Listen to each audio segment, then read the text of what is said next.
What if everything you thought you knew about the samurai was missing a hidden truth? We picture them as stoic warriors loyal to their lords, living and dying by the code of Bushido. But behind the armor and the sword was a tradition rarely spoken of, a culture of same-sex bonds that tied samurai to one another in ways deeper than battle. Did these relationships strengthen loyalty on the battlefield? Were they part of an accepted code or secret acts kept in the shadows? And how did poetry, art, and temple records preserve what later generations tried to erase? You're about to enter a chapter of samurai history that was almost forgotten, but not completely. Before we begin, drop a comment. With the time you're watching this morning late night, doesn't matter. We see you, and if you want history that asks the questions most avoid, consider subscribing. No pressure. But here we go, where the textbooks won't. Ready to step inside the hidden world of the samurai. Let's begin.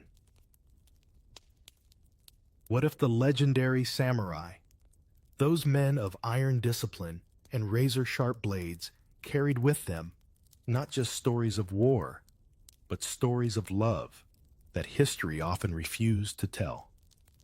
You picture yourself stepping into a wooden dojo at dawn, hearing the scrape of swords drawn, the snap of bamboo against armor. The men inside move with precision, their eyes sharp, their breath steady. To everyone else, this is a scene of battle training. But if you lean in closer, you notice something unspoken, weaving through the drill's bonds that run deeper than strategy, loyalty, or duty. In samurai culture, loyalty was everything. To die for your lord was considered an honor. But the same devotion often appeared in personal relationships, especially between warriors. You might expect that their code, Bushido, left no room for tenderness. Yet the opposite is true. Letters, poems, and even chronicles reveal that samurai were not only fierce fighters, but also people who carved out space for emotional and romantic attachments with one another. Imagine a young warrior writing a poem by lantern light. The lines don't boast of battle or conquest, but whisper about affection for a fellow soldier. Japanese poetry, with its spare images of blossoms, moonlight, and fleeting beauty, became the language of love. And in some cases, those verses were directed toward other men in the camp. What survives on fragile paper hints at how these emotions were not hidden in the shadows but folded into the rhythm of everyday life. One reason it feels surprising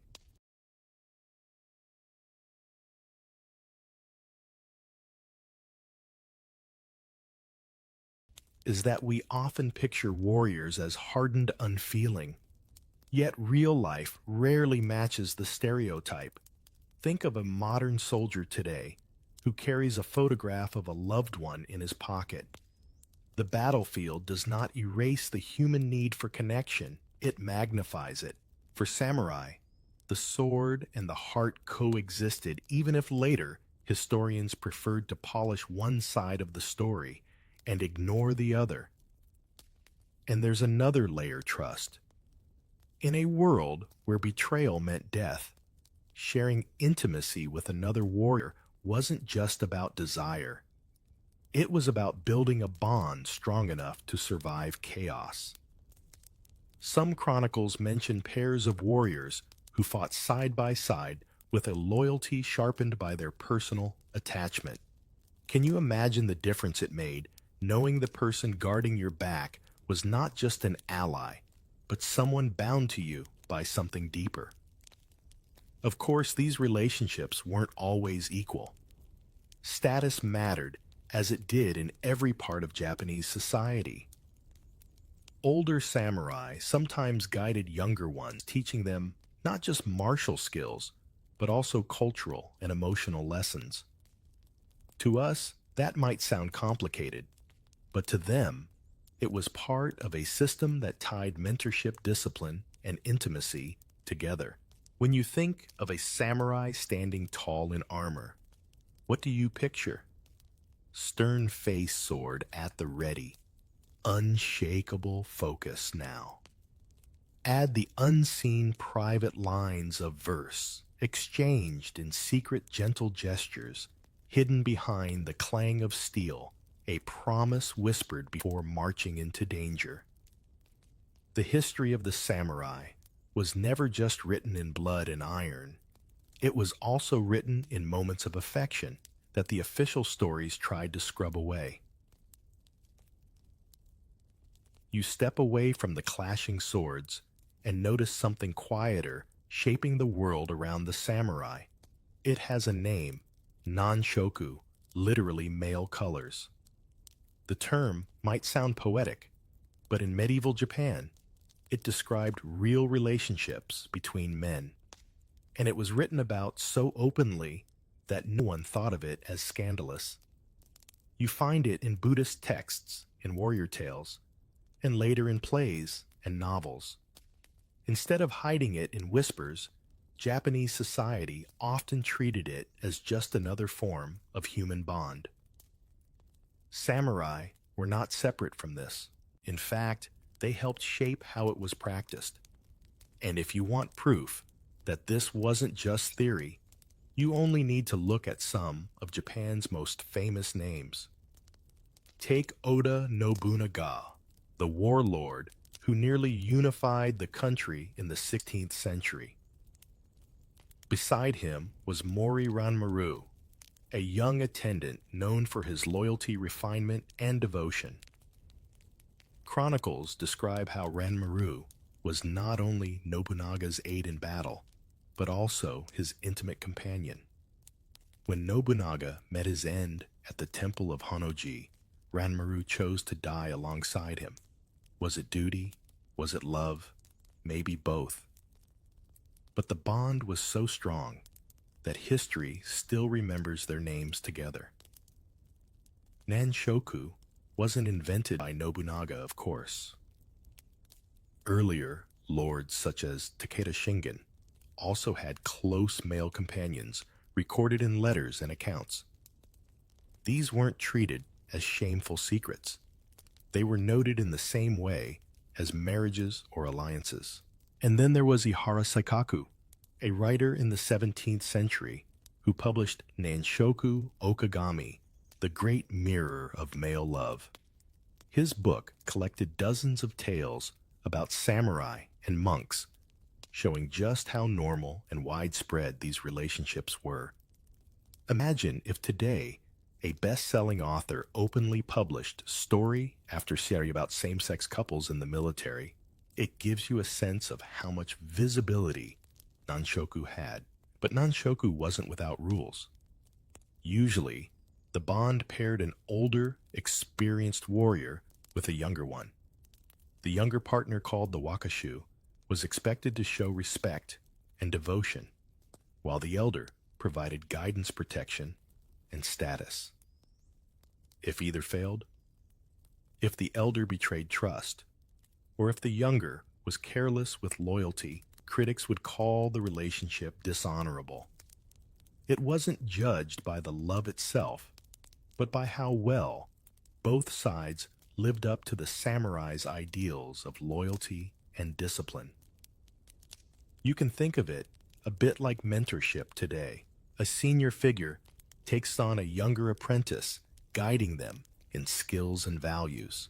But here, the emotional closeness could also include romance, which made the bond even stronger.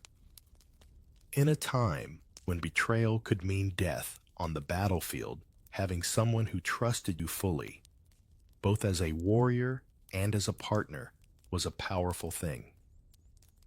And it wasn't hidden from everyday life. Poems, plays, and paintings all mention nanshoku. Samurai might write verses comparing a fellow warrior's beauty to cherry blossoms or describe loyalty that went beyond friendship. For them, it wasn't a contradiction. The same man who pledged his life to his lord might also pledge his heart to another warrior. When you hear the word samurai, you might picture only swords and duels. But in reality, their world was just as much about feelings as it was about fighting. Nanshoku gave those feelings a place, a name, and even honor. And when you see Nobunaga and Ranmaru standing together in history, you realize it wasn't just rumor. It was a tradition carved deep into the culture of Japan. You follow the trail of Nanshoku and find yourself inside a quiet temple school where boys in plain robes kneel beside their teachers. These boys are called chigo, young attendants, or apprentices, who often served monks or warriors. At first glance, it looks like a scene of discipline and study with the boys copying sutras or carrying messages. But history tells you there was more happening here than just lessons. The chigo were not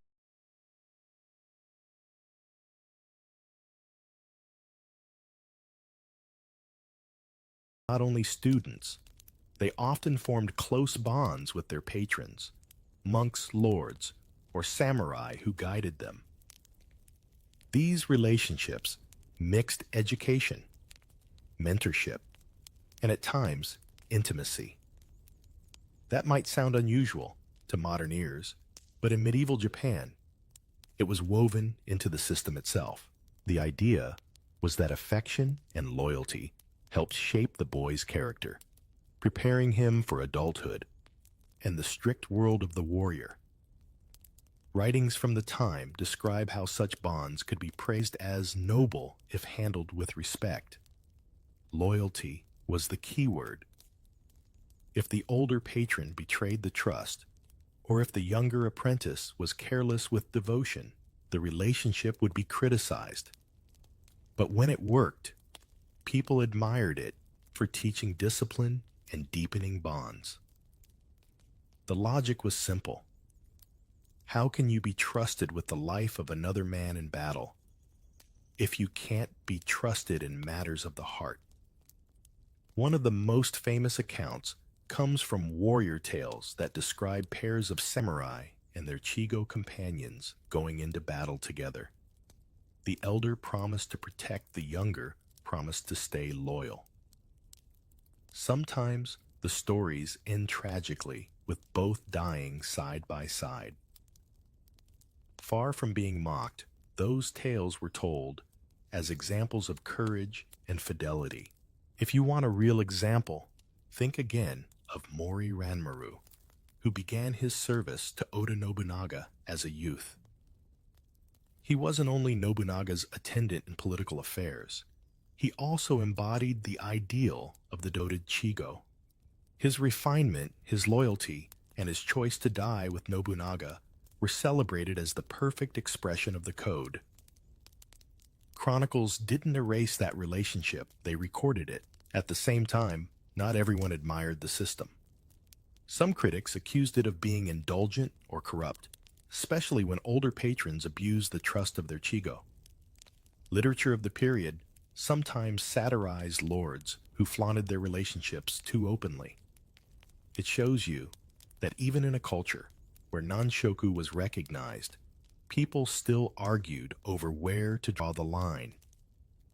Think about it like this.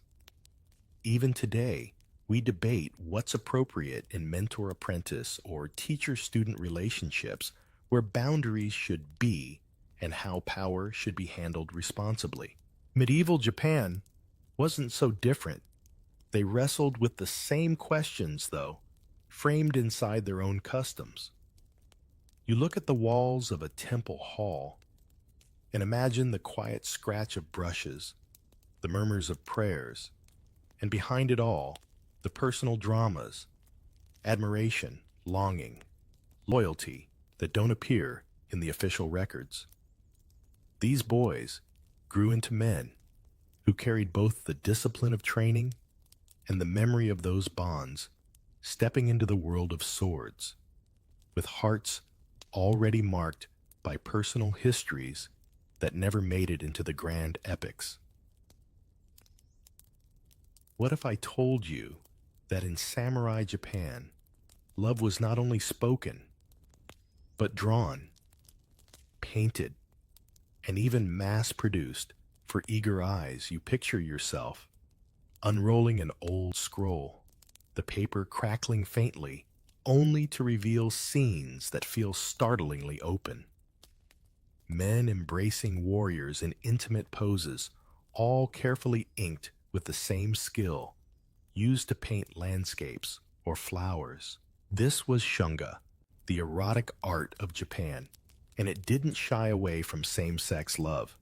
Shunga wasn't hidden under floorboards. It was traded, collected, and sometimes even gifted. Samurai, who prided themselves on their swordsmanship, also kept these images tucked away in their trunks alongside armor and poetry. The images told stories that words sometimes couldn't. You might see two young pages leaning close in a tea house, or a seasoned warrior depicted with his favored attendant. The art didn't whisper. It showed boldly that affection between men was part of the world around them. One of the most famous storytellers of this world was Ihara Saikaku, who in the 17th century wrote Nanshoku Okagami, the great mirror of male love. His collection of tales described samurai lovers and monks with their young companions, framing their bonds as courageous, passionate, and often tragic. Far from being censored, his book became popular reading. Imagine someone today writing dozens of stories about military romances and having them passed around as common entertainment. It tells you how accepted these themes were in their own time. But shunga was more than entertainment. It acted like a cultural record, capturing what people felt but rarely said out loud in public. In a society that valued order, art gave people a safe space to explore desire. Think of how movies or novels today sometimes tackle subjects that everyday conversation avoids. Shunga did the same thing, except with ink on paper and brushstrokes that could travel across provinces. Of course, critics existed. Some officials complained that shunga distracted warriors from duty or that it encouraged softness. Yet the demand never stopped. If anything, criticism seemed to prove just how widely these works circulated.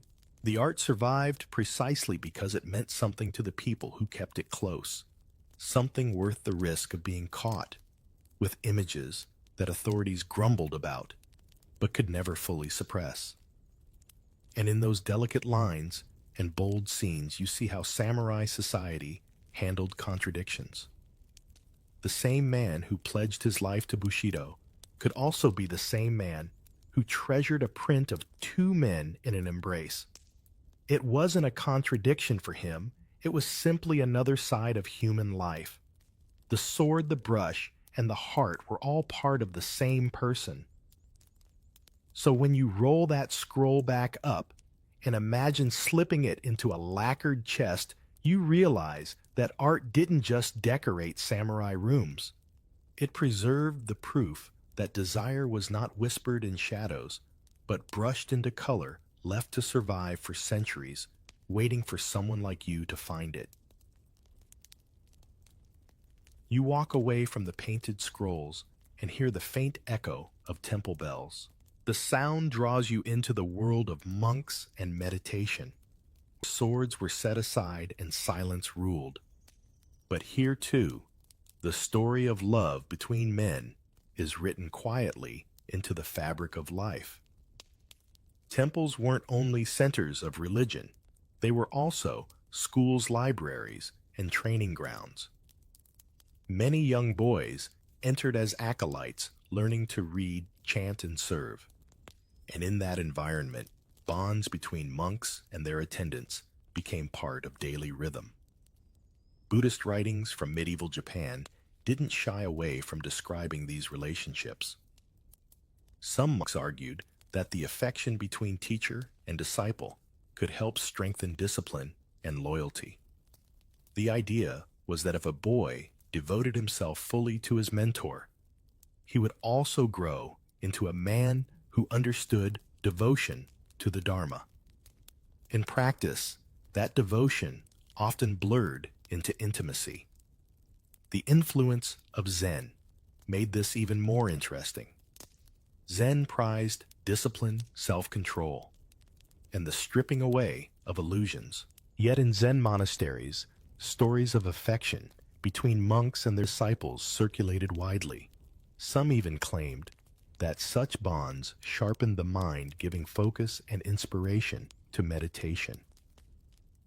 To us today, that might sound like a contradiction, but to them, it was part of the way human feeling and spiritual practice intertwined. And because many samurai trained in temples before stepping into the warrior world, they carried these influences with them. A boy who grew up serving tea to his master in a monastery might later find himself serving a lord in a castle.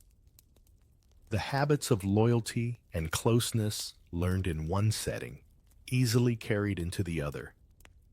If you want a concrete example, you can look at the literature of the time. Some temple chronicles openly praised pairs of monk and disciple who were remembered for their loyalty to each other as well as to their practice. Others criticized those who were careless, suggesting that affection without discipline was dangerous. It was a debate that mirrored the larger society admiration when the bond deepened loyalty criticism when it crossed into indulgence. Think of it like modern debates about balance. How do you keep emotion from interfering with discipline, or can emotion actually strengthen discipline if channeled the right way? The monks of Japan wrestled with those questions just as soldiers do today. Temples also left their mark in art. Some of the earliest Shunga scenes of male intimacy were linked to monastic settings, showing how deeply the tradition was tied to Buddhism. These weren't created in secret, they circulated because people recognized the practice as part of life. So as you sit in the quiet of a temple courtyard, cicadas buzzing in the summer air, you realize the silence is not empty. Behind it is the hum of relationships that shaped boys into men, monks into masters, and samurai into warriors. The temple was a place of prayer and discipline, but also a place where human bonds, sometimes tender, sometimes complicated, were carved just as deeply as sutras on a scroll. You leave the temple grounds and step back into the camp of warriors, where armor gleams in rows and swords hang polished at the ready. Here, the language changes. Samurai didn't just practice loyalty in silence. They wrote it down in codes, manuals, and rules. And hidden in those codes between the lines about honor, courage, and obedience were hints about how affection and love were meant to be managed. The most famous framework is Bushido, often called the way of the warrior. It sounds strict and cold duty, sacrifice death before dishonor. But when you read closely, you find passages and anecdotes that show how emotional bonds were not ignored. Instead, they were tied into the larger idea of loyalty. A warrior who could stay true to his beloved was also proving he could stay true to his lord. In other words, love wasn't a distraction from discipline, it was a test of it. Take the warrior code known as Shido, an earlier version of Bushido. Some manuals praised bonds between samurai, saying that affection kept men steady, brave, and focused. A samurai who feared for the safety of his beloved companion might fight even harder, never breaking rank. Think of it like athletes today who push themselves to the limit, not just for personal glory, but because someone in the stands matters deeply to them. That mix of emotion and discipline can be a powerful motivator. Stories from the period show how this worked in practice. A samurai might write a farewell poem to his companion before battle, promising loyalty, even in death. Another might boast of courage by saying he would rather die with his beloved than live dishonored. These weren't just romantic flourishes. They were ways of binding the personal to the professional, the private to the battlefield. And sometimes, codes warned against excess. Manuals reminded samurai not to let affection slip into indulgence. Too much distraction, too much time away from training, those were marks of weakness. A balanced relationship, however, could strengthen both men. It was all about keeping the line between devotion and duty sharp, like the edge of a sword. Real names prove the point. The bond between Oda Nobunaga and Mori Ranmaru was remembered not only for affection, but also for discipline. Chroniclers noted how Ranmaru managed Nobunaga's affairs with perfect order, while Nobunaga trusted him absolutely. Their relationship wasn't dismissed as gossip. It was tied into Nobunaga's image as a great warlord who inspired loyalty in all forms. Even centuries later, writers like Ihara Saikaku framed samurai love as a kind of training in honor. In his stories, a young man who betrayed his older companion wasn't just faithless in love, he was faithless as a warrior. By weaving emotion into moral lessons, Saikaku showed how society expected relationships to reinforce, not weaken the samurai way. You glance at a set of armor in the dim light of a storehouse and realize it wasn't only polished steel that held these men together. Behind the crests and blades, there were invisible threads of loyalty and desire bound tight by codes that saw no contradiction between fighting bravely and loving deeply. What if the theater itself became a place where love blurred lines, where men stepped onto the stage and played both male and female roles, and audiences applauded not just the performance, but the fluidity of it all? You walk into the world of kabuki, in the bustling pleasure quarters where samurai merchants and townsfolk mingled, and where same-sex desire was not hidden but dramatized. Kabuki began in the early 1600s, originally created by a woman named Okuni, who performed dances in Kyoto. But before long, women were banned from the stage, and young men called wakashu took over the roles. They didn't just play women convincingly, they became objects of desire themselves. Samurai, in the audience, sometimes fell in love with these performers, who blurred gender on stage and carried that fluidity off stage as well. The pleasure districts of Edo, like the famous Yoshiwara, were filled with courtesans, entertainers, and performers. But alongside women, there were also young male companions, admired for their beauty and artistry. Paintings and woodblock prints from the time show samurai meeting these actors, giving them gifts, even writing poems about them. The kabuki stage and the brothel corridor overlapped both spaces where identity could shift and desire could be explored. Writers like Ihara Saikaku didn't ignore this. In his stories, the love between samurai and kabuki actors is described with the same drama as any great romance, sometimes tragic, sometimes comic, but always central to the culture of the city. Imagine a modern celebrity crush combined with political intrigue that was the atmosphere of kabuki and the pleasure quarters. Of course, critics complained. Officials worried that samurai spending too much time in theaters or brothels would neglect their duties.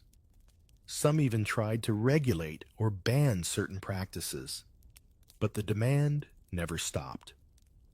For every critic writing warnings, there were artists painting prints of beautiful wakashu actors, sold to eager fans who collected them like posters. And in those prints, you see the continuity with everything you've already followed through samurai life. The bond between men wasn't whispered in shame. It was acted on stage, sold in books, and etched into the fabric of urban life. The fact that people argued about it only proves how central it was. If something is unimportant, no one bothers to ban it. You imagine sitting in the dark of a kabuki theater, the smell of incense and the rustle of silk around you.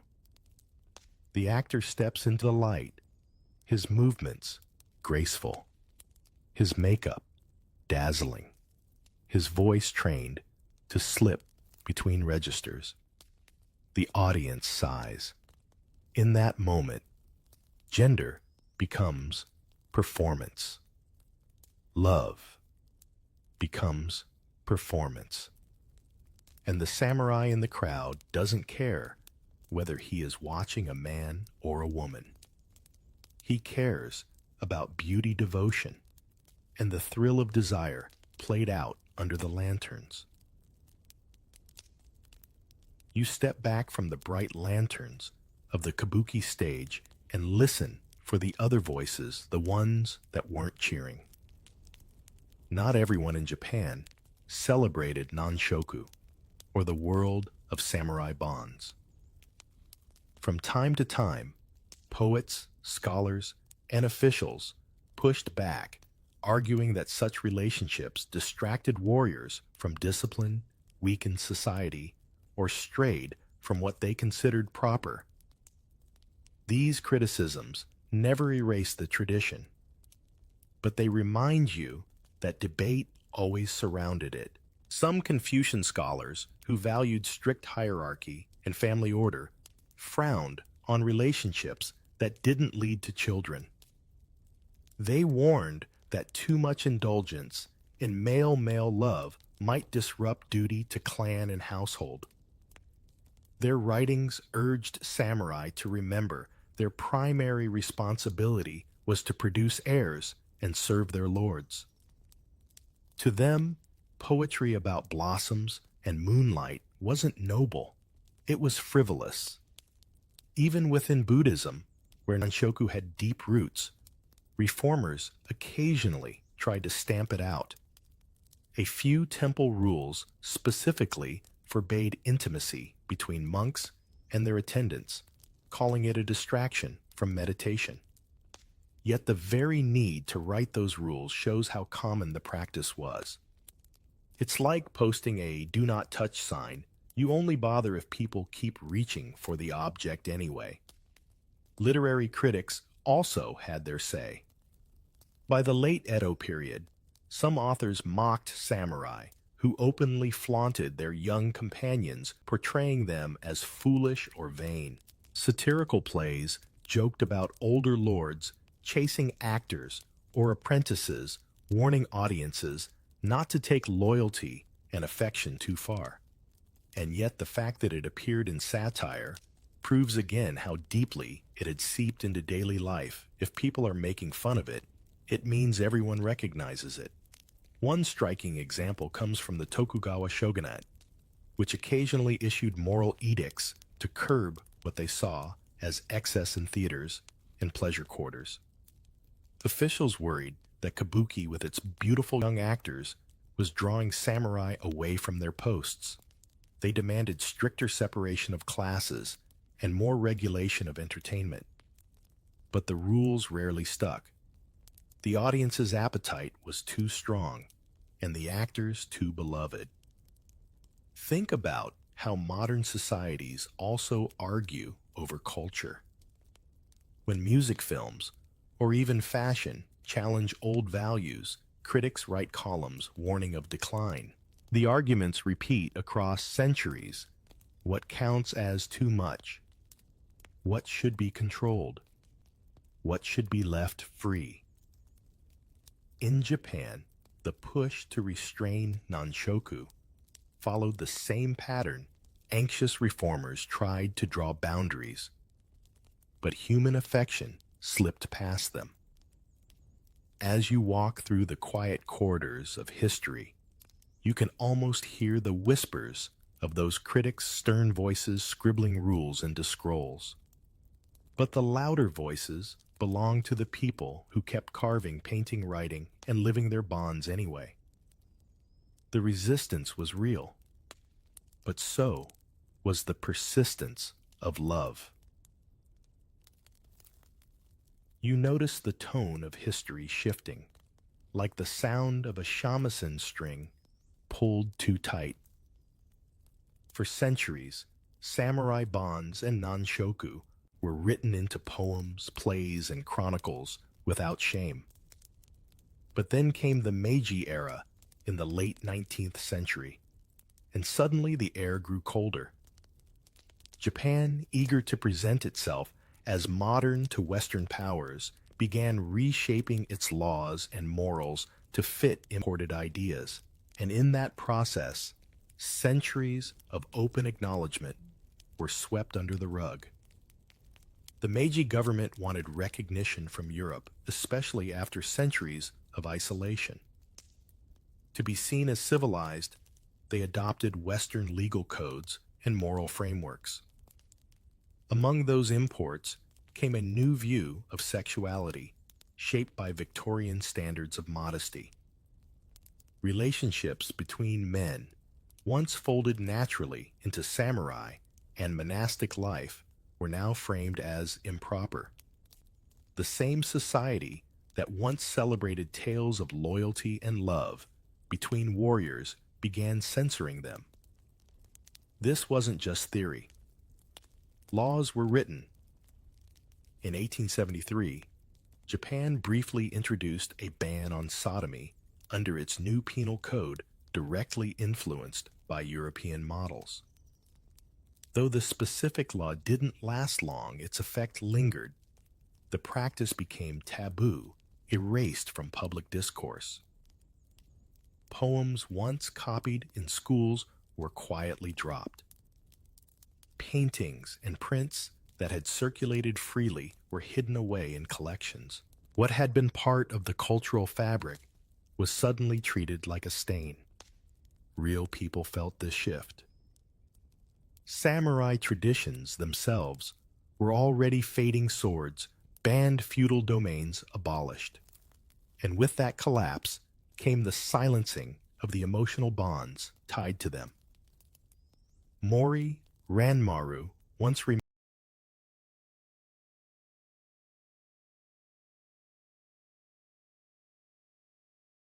remembered as the loyal companion of Oda Nobunaga, became just a footnote stripped of context. Stories that Ihara Saikaku had made famous were pushed aside as embarrassing relics. It's striking to imagine the contrast. For hundreds of years, Japan saw no contradiction in warriors writing love poems to one another.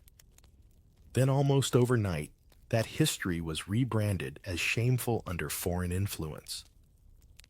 If you've ever seen someone scrub a wall to erase graffiti, only to leave behind a faint shadow of the words you know what this erasure felt like. The outlines were still there, but the color was gone. And yet, even in this shadow, traces survived. Old woodblock prints weren't all destroyed. Some collectors quietly kept them. Libraries still held Saikaku stories, even if they weren't displayed. Temple records remained in dusty corners. The Meiji push for modernization couldn't fully erase centuries of human bonds. It only pressed them underground. You can almost picture the Japan of the 1880s, gas lamps lighting the streets, men in bowler hats mixing with samurai descendants, now forced to wear suits. Outwardly, it looked westernized. Inwardly, the old stories still whispered in corners. That tension between what was remembered and what was silenced marks one of the strangest turns in the story. What if the samurai's hidden verses and painted scrolls never really vanished, but kept echoing into the present?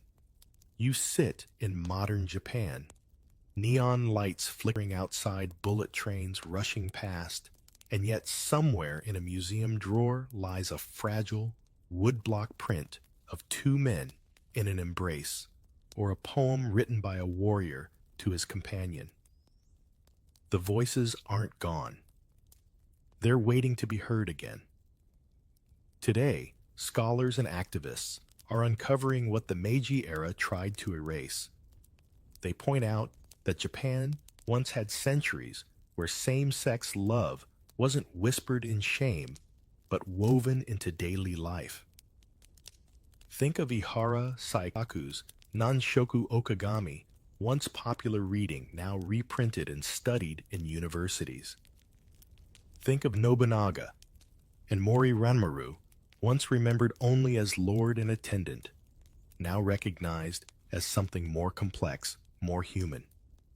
These rediscoveries give depth to a history too often flattened by imported morality. And the influence lingers in subtle ways. Kabuki theater still thrives with actors who carry on the tradition of bending gender roles on stage. Modern manga and anime sometimes echo the themes of Nanshoku, exploring fluid identities and deep male bonds. Even contemporary art exhibitions revisit shunga, displaying it not as scandal, but as cultural heritage. What was once suppressed is slowly finding daylight again. For many in Japan today, the story is personal. Activists working for LGBTQ+ rights often remind the public that acceptance isn't something new being imported. It has roots in the country's own past. When a samurai wrote to his beloved with the same brush he used to copy battle plans, he left proof that identity and love were always part of the Japanese story. You think back to those temple courtyards, kabuki stages, and scrolls tucked into lacquer chests. None of them were accidents. They were people carving out space for affection in a world of duty and war. And though reformers and laws tried to silence them, the echoes still reach you now. So, as you close your eyes, imagine a samurai at dusk, armor set aside, brush in hand. He writes not about conquest, but about longing. He seals the letter, knowing it may never reach the one he loves. And yet somehow, across centuries, it has reached you. For centuries, samurai Japan carried stories that went beyond swords and battlefields.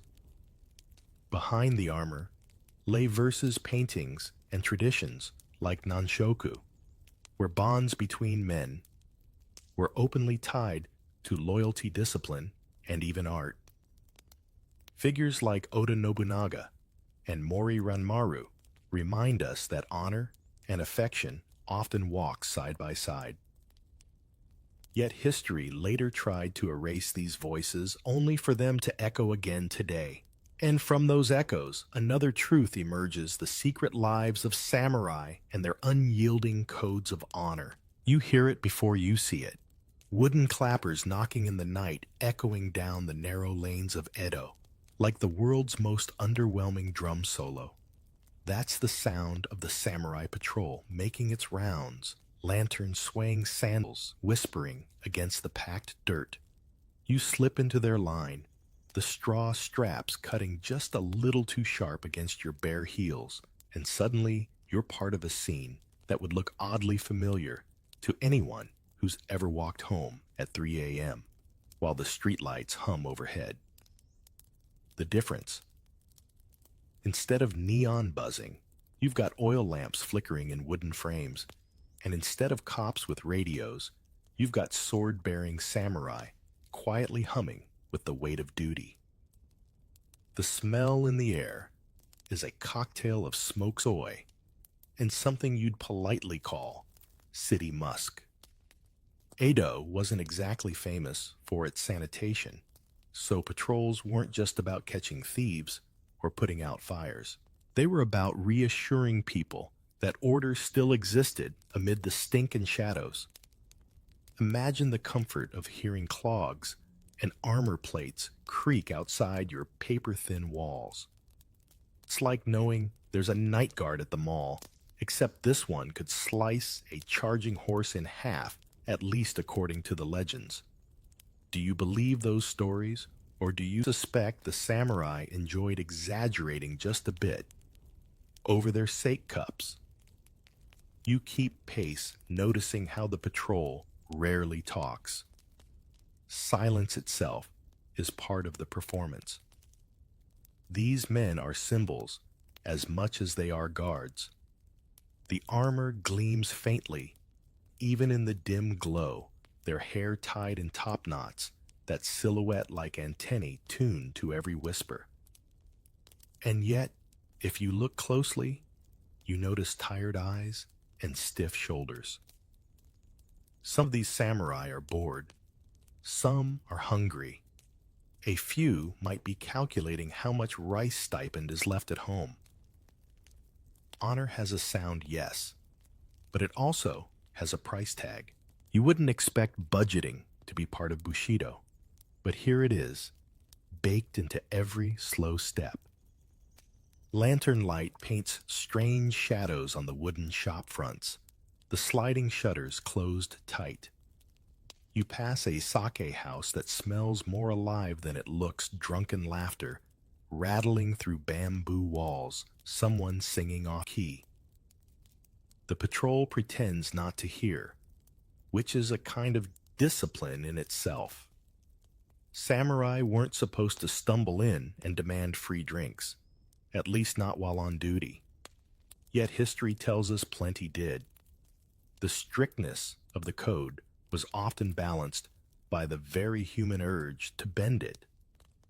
Ever heard of Matsudera Sadanobu? He was a senior shogunate official in the 18th century who cracked down on waste and indulgence among samurai, reminding them that honor was about restraint, not bar tabs.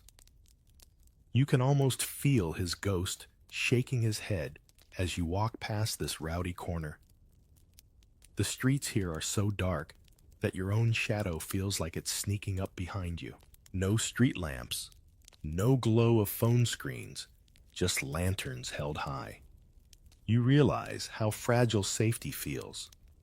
In a city that could burn down from a single tipped candle, samurai on patrol doubled as firefighters. That clapper sound wasn't just for thieves, it was an alarm for fire.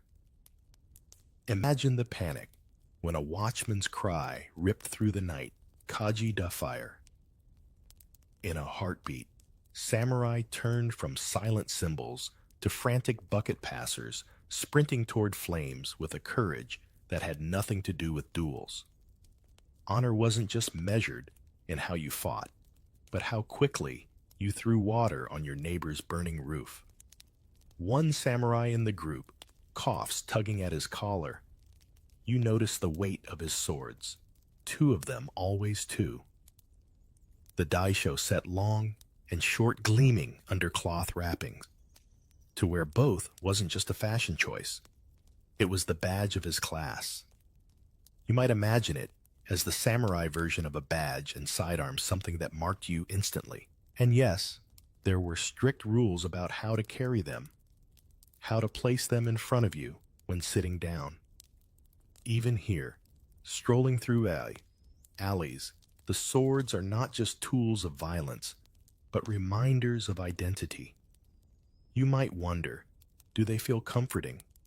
Or are they heavy burdens strapped to the body? The patrol turns down a narrower lane where a lone paper lantern swings above a door. Inside, someone whispers, a baby cries. You think about how ordinary life pressed right against this rigid system of honor. Samurai walk by with blades, but most of their nights were filled not with duels, but with checking locks, calming drunks, and making sure people got through until dawn. Does that surprise you? You've probably imagined samurai life as non-stop sword fights under cherry blossoms. Reality was closer to long shifts, cold nights, and paperwork waiting back at headquarters. You stumble slightly on a loose stone, catching yourself before you knock into the man ahead. He doesn't turn, but you feel his awareness sharpen.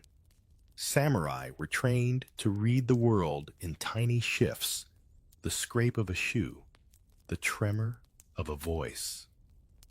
Imagine living like that every single day, a perpetual state of alertness. It sounds exhausting, doesn't it? Like being stuck forever in that half-awake state when you hear a creak in your own hallway at night and wonder, is that the wind or something else? Another corner, another pause. The patrol leader raises his lantern, checking the beam against the gate. No trouble. The group moves on. And you notice something striking. This honor code, this Bushido people romanticize, isn't carved in marble here. It's lived in each step, each small choice. Stay silent. Keep moving. Look steady, even if your stomach growls. The secret of the samurai isn't in the clash of steel, but in the discipline of doing this night after night without complaint. Morning nudges you awake with a chill on the tatami and the low rasp of brooms on straw. You pad across the floor in bare feet, the fibers biting softly, and the dojo smells like cypress old sweat and the faint sweetness of oil rubbed into wooden swords. Before any swing, before any grand talk of Bushido, you do the most unromantic thing. You clean. You push dust toward the door with the other's sleeves rolled, breath slow. The rule is simple. If you train here, you care for here. In a world that praises grand duels, the code begins with chores, and you can feel how that resets your posture, rubbing ego down to a low, useful shine. You face the shrine shelf, the kamiza, and line up with the group. Knees touch down, seiza, and your spine grows tall like a bamboo pole that learned manners. Someone calls shomen ni rei. You bow to the front. Sensei ni rei. You bow again, eyes soft, not glued to the floor, not darting like a nervous sparrow. Bowing isn't drama, it's calibration. You're telling your body, less noise, more attention. Ever notice how a tiny ritual can flip your brain from hurry to focus faster than any motivational speech? This is that switch, and it's wired through your knees and neck. Mokuso eyes half-lidded, breath low in the belly.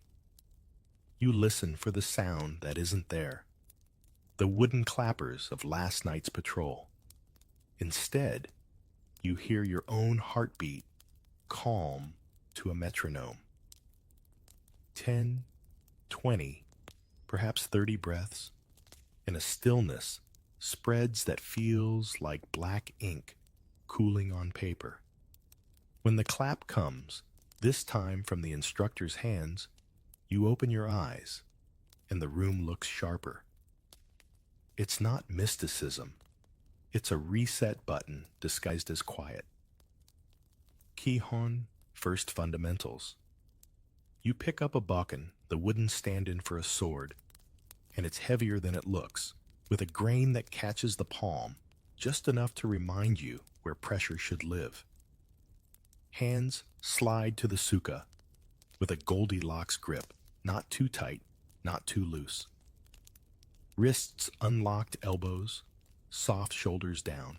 The first 10 cuts feel like you're drawing lines in air. The next 10 start to hum in your shoulder sockets. By the 50th, your back is negotiating with your pride.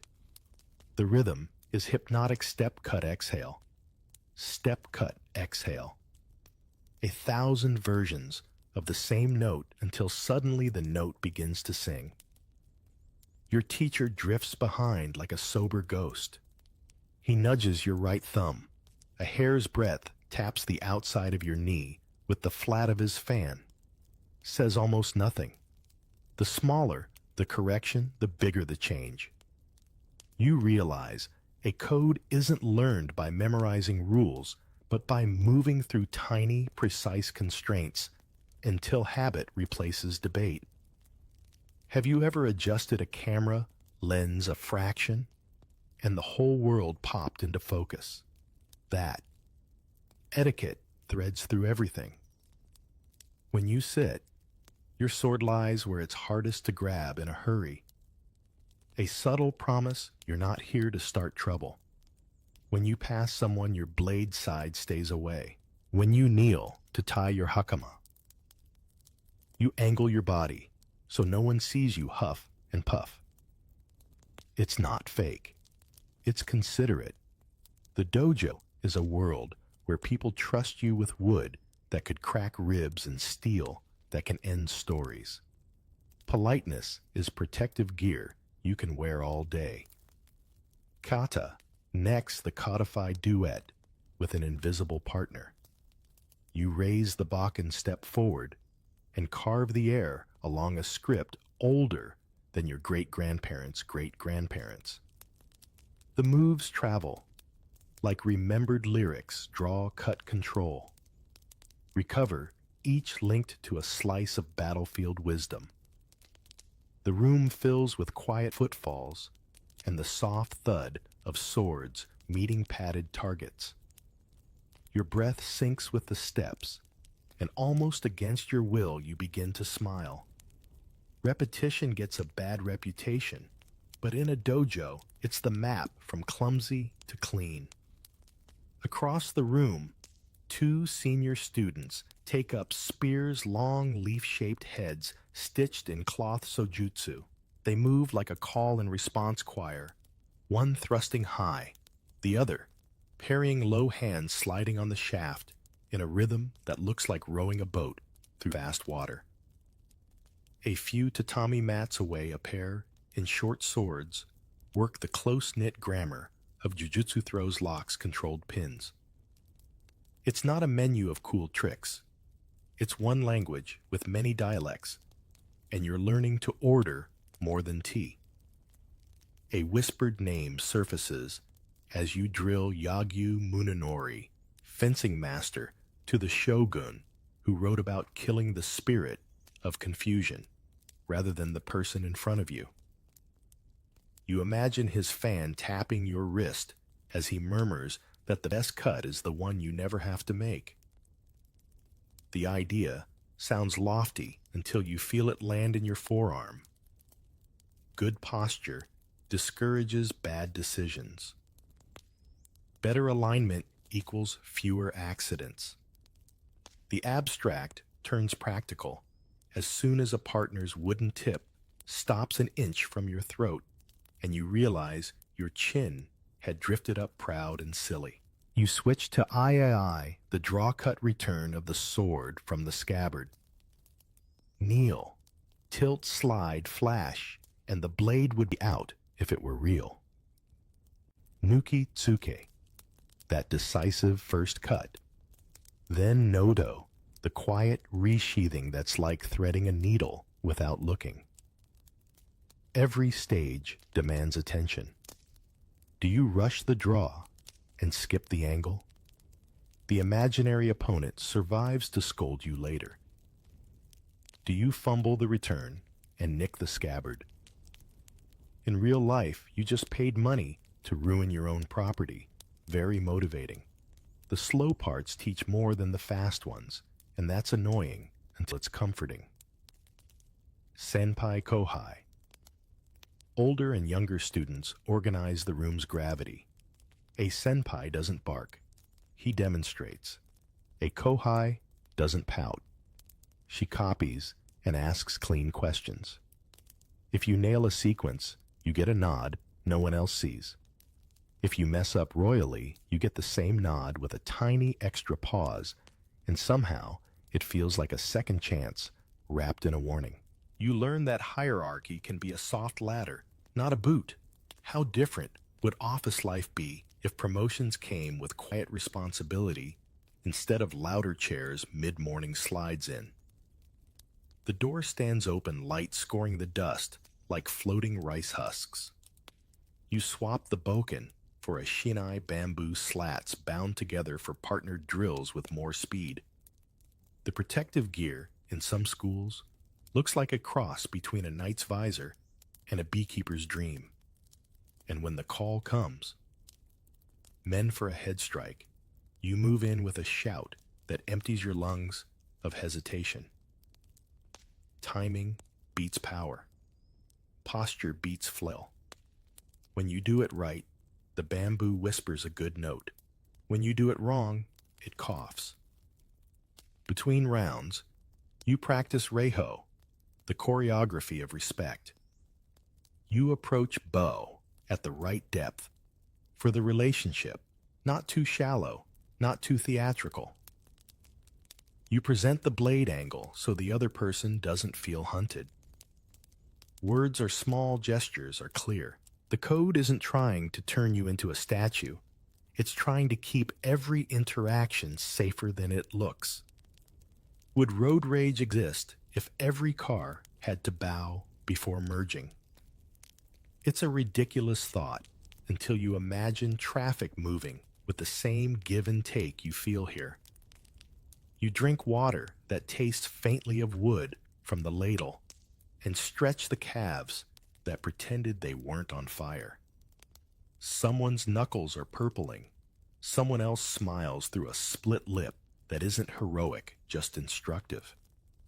The dojo wall holds a rack of swords with lacquered scabbards that catch light like calm ponds. You remember last night's patrol, the weight of the daisho, the steady silence, and feel how this room and those streets form a loop. Patrol discipline, without body discipline, is just stomping around with lanterns. Body discipline, without social duty, is dancing alone with a sword. The two instruct each other. Your teacher has you repeat the first cut again, then again. You adjust your left foot by a whisper, and like magic, the strike lands true without more effort. He smiles one eye width and turns away. The correction was a few grains of rice. The difference fills a bowl. The body keeps the receipt. Later, when your temper tries to sprint, your shoulders will remember to drop. When fear tries to rise, your breath will slide low on its own. Bushido isn't a museum plaque. It's the groove you've carved with 1,000 harmless cuts that keep worse cuts from ever happening. Class bows out. You wipe sweat with the sleeve you swore you'd keep clean, and you sweep again, because that's how cycles close in this place. The tatami sigh under the broom, and the room gives you back your own reflection. straighter. Now, quieter at the edges, a little more precise with how you hold the weight of being someone others must trust. You count your income, not in coins, but in bowls, each one filled with imaginary rice that you can almost smell, steaming on a winter morning. One koku, about what one person eats in a year, sits like a tidy mountain on your mental ledger. In the shogunate, defines your worth by how tall that mountain is. You repeat the number. The clerk recites, feel the weight of a stipend you won't ever actually see as grain, because most of it detours through warehouses, brokers, and obligations before your chopsticks get near it. At the Kura storehouse, the stacks breathe quietly in the dark, and your name becomes a wooden tag tied to a pile that will never fit in your sleeves.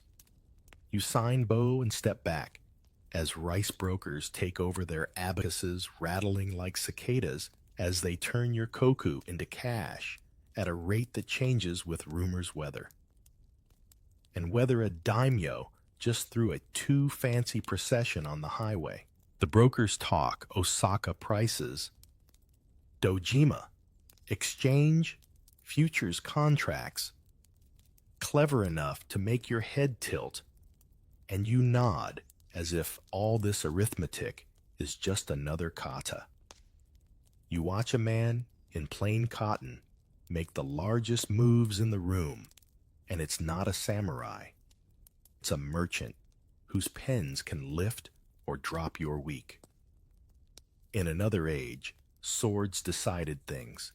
In Edo, interest does. You remember last night's patrol and this morning's bows, and you realize the third pillar is here, among ink stains and tally cords, because an honor code that ignores money is a play performed without a stage.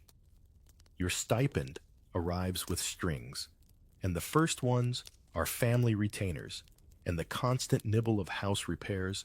The wind insists on scheduling. Then, the wardrobe list, 2 outfits, respectable enough for official calls, a set of hakama for training sandals that won't betray your heel at the worst step. You pause at sword maintenance. The blades are family members and hungry ones, their scabbards needing lacquer, their ray skin and silk wraps needing an artisan's patience that never comes cheap.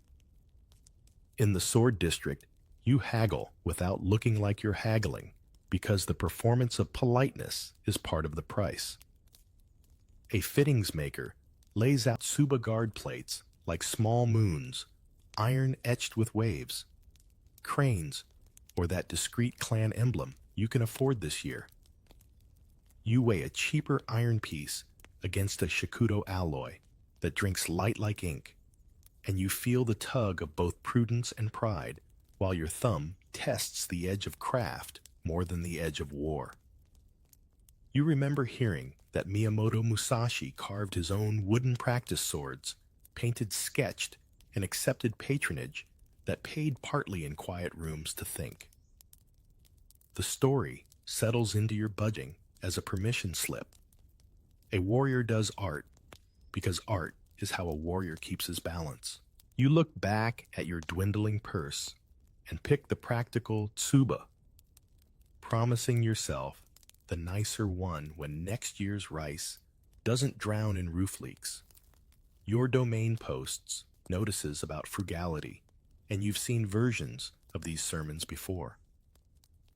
Tokugawa Yoshimune's Kyoho reforms urged thrift. Later, Matsudera Sadanobu's Kensei reforms scolded indulgence with the patience of a tired parent. The message filters down to you as a small, daily discipline. Fewer parties, more mending.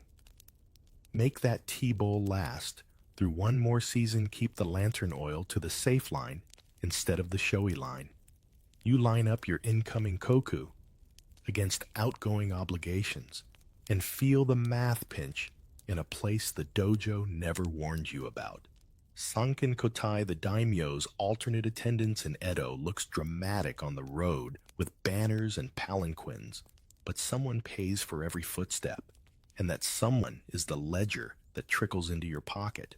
When your lord travels, your household tightens because rice has a way of dissolving under ceremonial heat. You stop by a pawnbroker's shop with the innocuous sign of 3 circles and a polite clerk who knows everyone's secret calendar. Here, a low-ranking cousin trades a short blade for cash to bridge this month's gap and promises to redeem it when the harvest settles prices. You don't judge. The code you live is sharper than the code you quote, and the city's true anthem is the soft jingle of items leaving and returning behind paper screens. You pick up a side class to teach writing a few coins for showing a merchant's son how to hold a brush so the stroke lands like a clean cut. Another night, you demonstrate basic spear forms to a group of town guards who need posture more than poetry, and you take your pay in an envelope that feels lighter than your calves. Side work isn't a shame. It's the seam that keeps the robe together, and plenty of samurai do it, while the storytellers pretend otherwise. A friend in the magistrate's office, Yoriki ranks sleeves ink-stained sighs over a stack of incident notes and whispers that bureaucracy is a battlefield with no banners. He collects a stipend similar to yours and spends half his life reminding people to file things in the right box so justice can find them later. You envy his indoor shoes during rainy season and pity his hours, and the comparison makes your own numbers stand straighter. You receive a gift at mid-year Osebo from a merchant you helped with a letter of introduction, and etiquette turns the parcel into an equation. Accepting obligates you to act with fairness the next time his name crosses your desk, not as a bribe, but as a social stitch on the debt of gratitude that arranges people into nets rather than piles. You log the gift with neat brushstrokes, the way you log a kata, not dramatic, just necessary. On the street, a storyteller recites the wealth of Kaga, the 1,000,000 koku of the Maeda domain, and children's eyes widen at numbers bigger than castles. You chuckle because big numbers make nice songs while most of the city lives in the small arithmetic of sandals miso and school fees. You keep walking because the rice broker's note in your sleeve says the rate may drop this afternoon, if the rumor about coastal storms proves true. At a tea house you can afford exactly once this month, you meet a sword polisher whose fingers are permanently scented with oil and stone. He speaks of edges like a baker speaks of crusts, and he tells you an unbalanced life chips a blade faster than poor steel. You listen because you paid for this cup, and you want to extract wisdom per copper, but also because his metaphor fits the way your days spool out between patrol practice and payments. You test the fit of your scabbard's mouth. The koiguchi, after the lacquerer, returns it, and the silent glide of the blade says the money was justified. In IAI practice, a rough mouth snags the draw, and a snag multiplies into a flinch you can't afford. You jot the cost in the household book, tally it against fewer sweets for the little ones, and you shut the book before it asks you whether honor tastes like sugar or like patience. A kabuki actor passes the corner with painted eyes and a retinue that looks like a small parade carrying poems. The merchants sponsoring him laugh with sleeves politely over mouths, and you note the way art money and status braid without asking soldiers for permission. You wonder if your son will choose a brush, a ledger, or a blade. You wonder if the city will decide for him by the time the next reform edict arrives. The rice broker keeps a small bell for price shifts, 1 ring for a rumor, 2 for confirmation, 3 for the kind of news that makes people jog. You hear 1 ring and nobody moves. 2 rings and sleeves ripple. 3 rings and the room breathes in at once. Today, it's 2, and you trade a portion before the crowd tests the floorboards trying to catch the better wind without looking like you chase it. A scroll on your shelf carries Yagyu Munenori's line about life-giving sword, and you smile at its quiet economics. Spend your energy where it prevents harm rather than buys glory. It reads like a budget, written in metaphor, and you find yourself applying it to candles visits in the distance you keep from people who love to borrow. You sharpen your day the way the polisher sharpens your blade, removing what does not help the cut. At home, your wife rewrites the spending list with a calm precision that humbles the warrior persona you hang by the door with your coat. She notes the price of charcoal, the timing of soy deliveries, the neighbor who sells good radishes if you arrive before dawn. Her numbers are the quiet rhythm that lets your public composure exist, and you begin to see the household as the scabbard that lets the sword travel without injury. A letter arrives stamped with your lord's seal, and you half expect a ceremonial expense disguised as an opportunity. You have a cloak for such days, plain but neat, and a mindset that translates honor into show up on time with the correct receipts.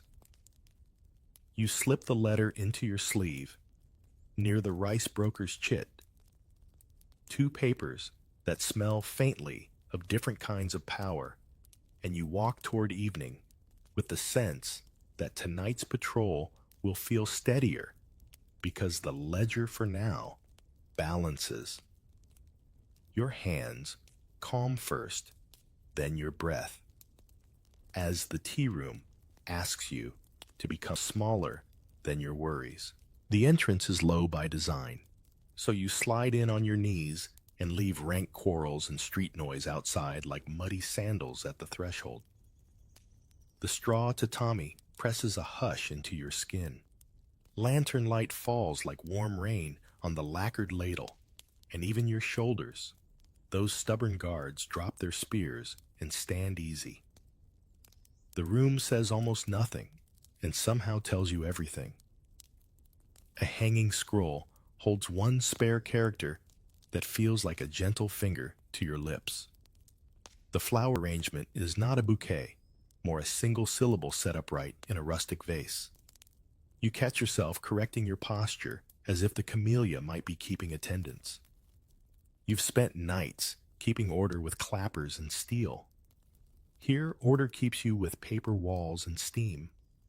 Charcoal service begins sumi demes, coals set with deliberate angles, so heat becomes a measured sentence, not a shout.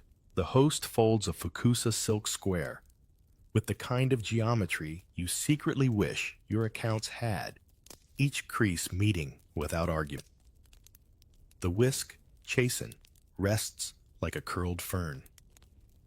Implements line up with the quiet authority you remember from a well-run drill. Nothing wasted, nothing random. Everything in its small right place. Water sighs into the iron kettle. The lid clicks back with the soft confidence of a practiced draw.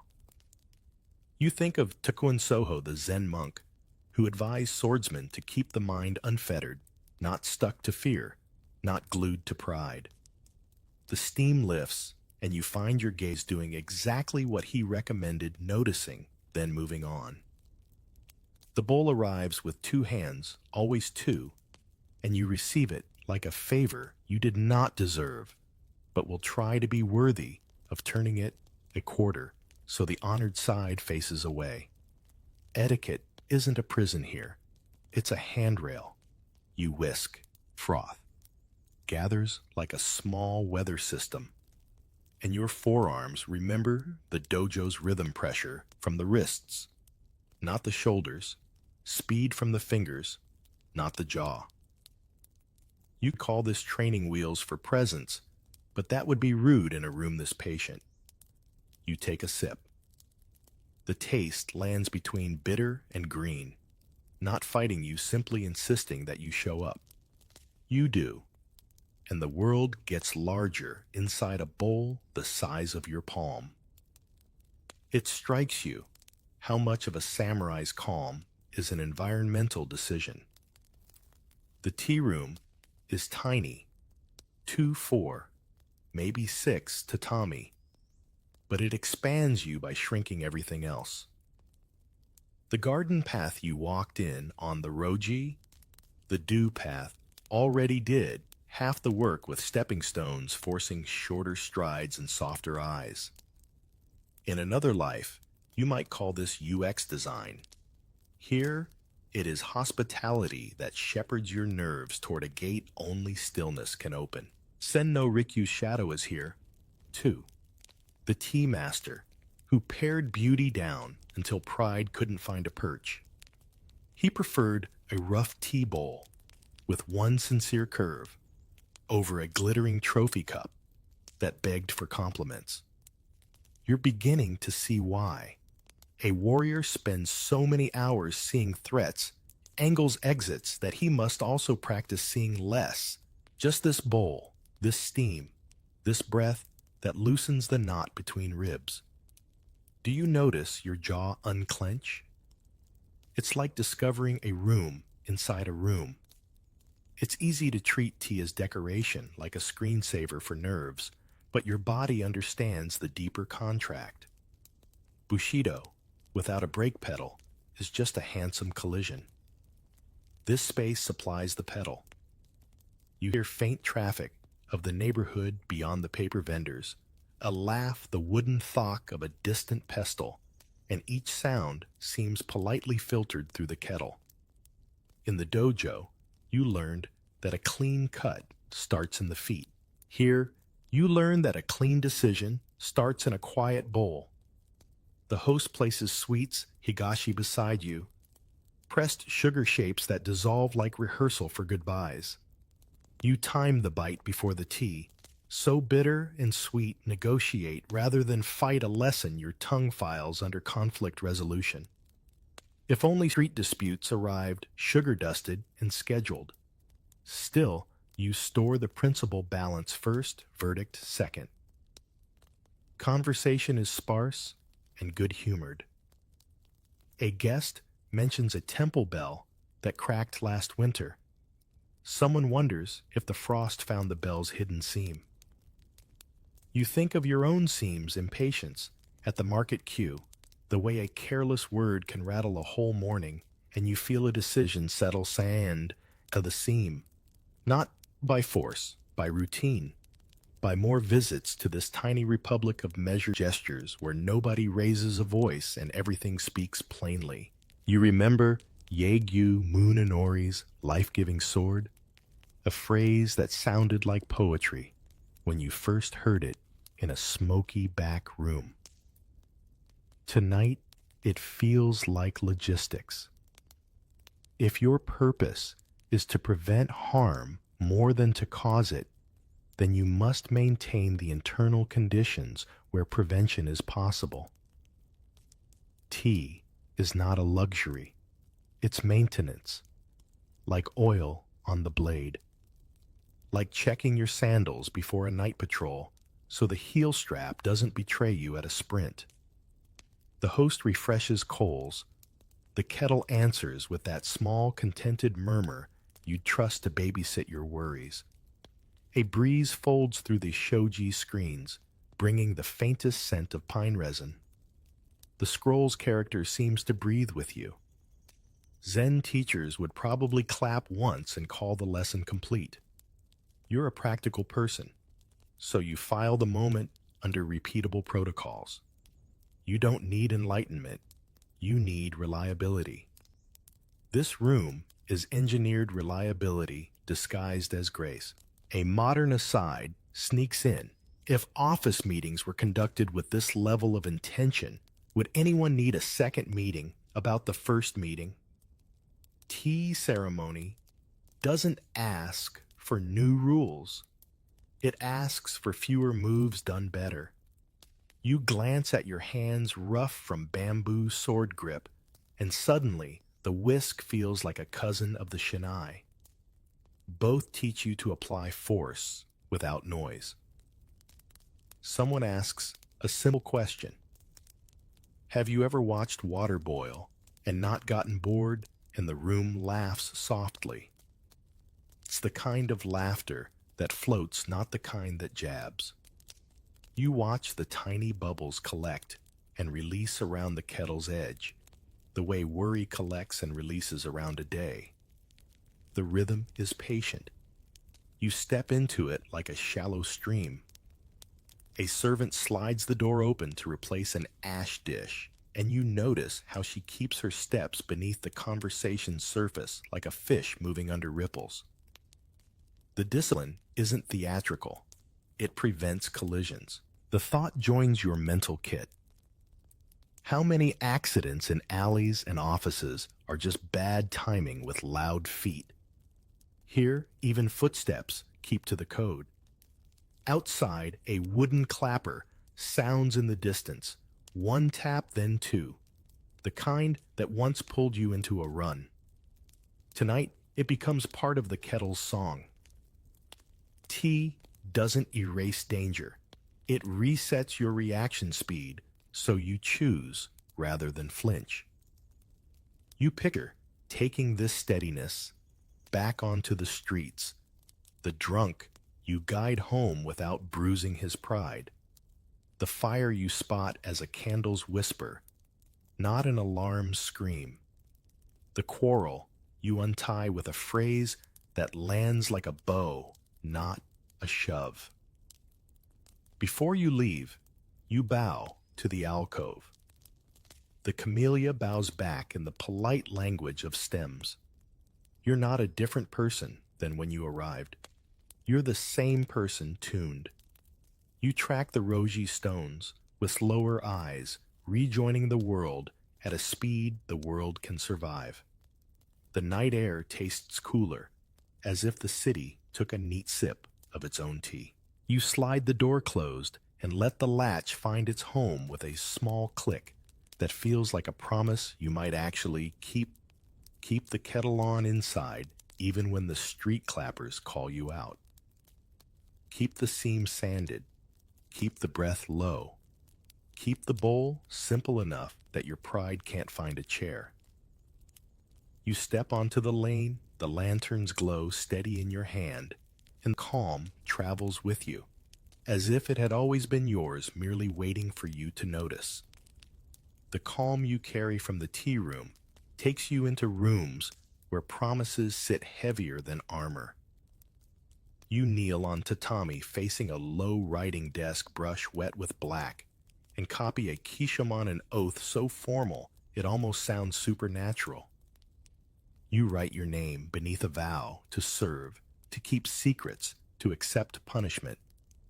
If you ever bend the line and the closing clause calls down divine witnesses with the politeness of a thundercloud, some houses add a keppen. A fingertip pricked and a dot of red touched to the page because ink is persuasive, but blood has better handwriting when it comes to memory. Sake waits in small cups.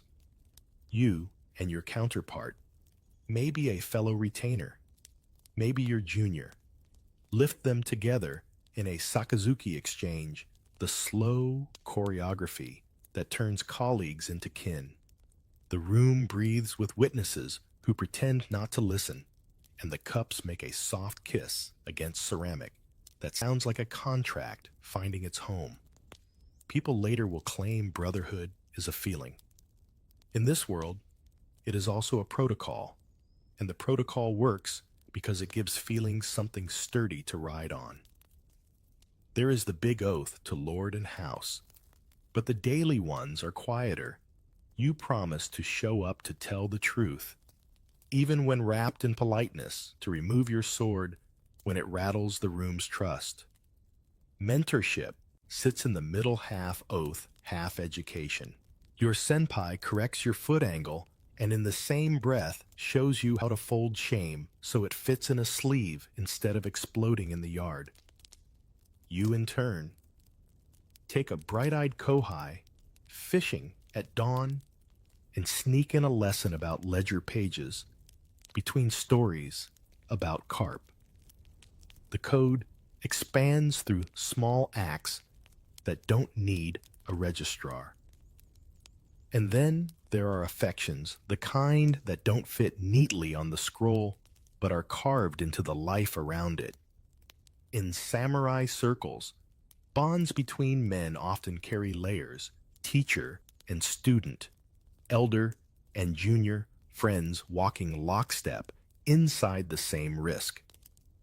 Edo people had names for this Nanshoku Shudo words too often flattened by outsiders into a single note when the melody is what mattered. Loyalty, mentorship, tenderness, managed with discretion. You keep it PG in public because public is a place with ears, and you let sincerity live in poems, glances, in the steady presence of someone who knows your breath by its footsteps. A real example walks through your memory. Oda Nobunaga and Mori Ranmaru. Officially, Ranmaru is the young page whose devotion borders on luminous. Practically, he is the person who knows how the Lord likes his armor tied, and which silences mean leave me versus stay. Stories say their bond was deep, the kind that makes a teenager die at Honoji without a second thought when the temple flames go up around his lord. You don't need to argue the romantic label to respect the loyalty. The result is the same devotion that doesn't ask for an audience. Another pair, The City Whispers, about Takeda Shingen and Kosaka Masanobu, strategist and retainer, two minds folded together around the same problem: how to keep Kai Province standing when the world tilts. Letters survive, with a warmth that reads like the edge of confidence and care. You read them as a reminder that a warlord's most important weapon may be someone who can tell him no without losing the room. Affection here is infrastructure. It keeps tempers from spending the army in one afternoon. You're not naive about the frictions. Oaths can tug against oaths, like tides colliding.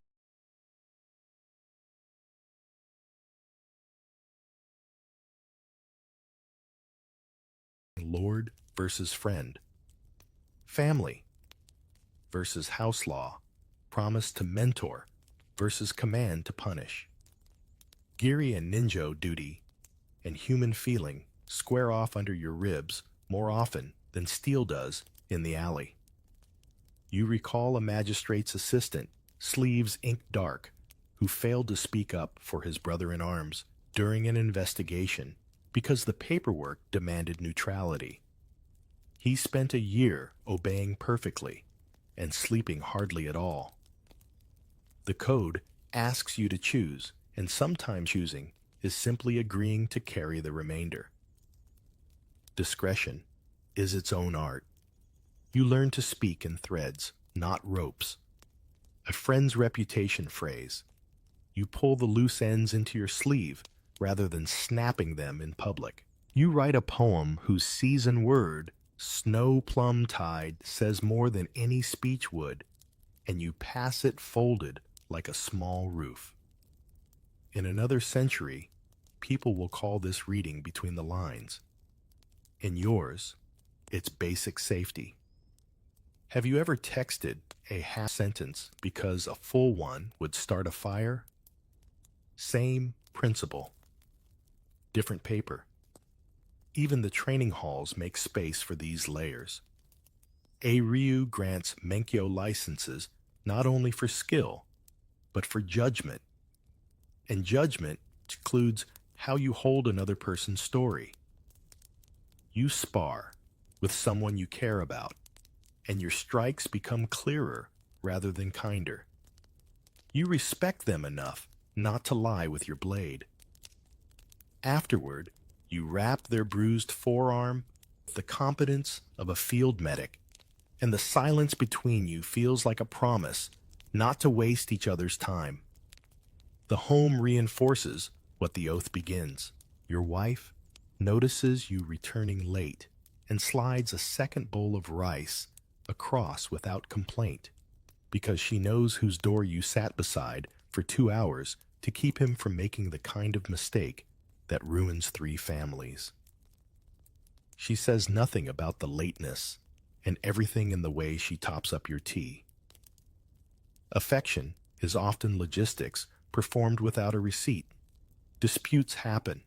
Feelings complicate chains of command. You remember a senior retainer whose sworn brother borrowed favors like air and forgot to pay either back.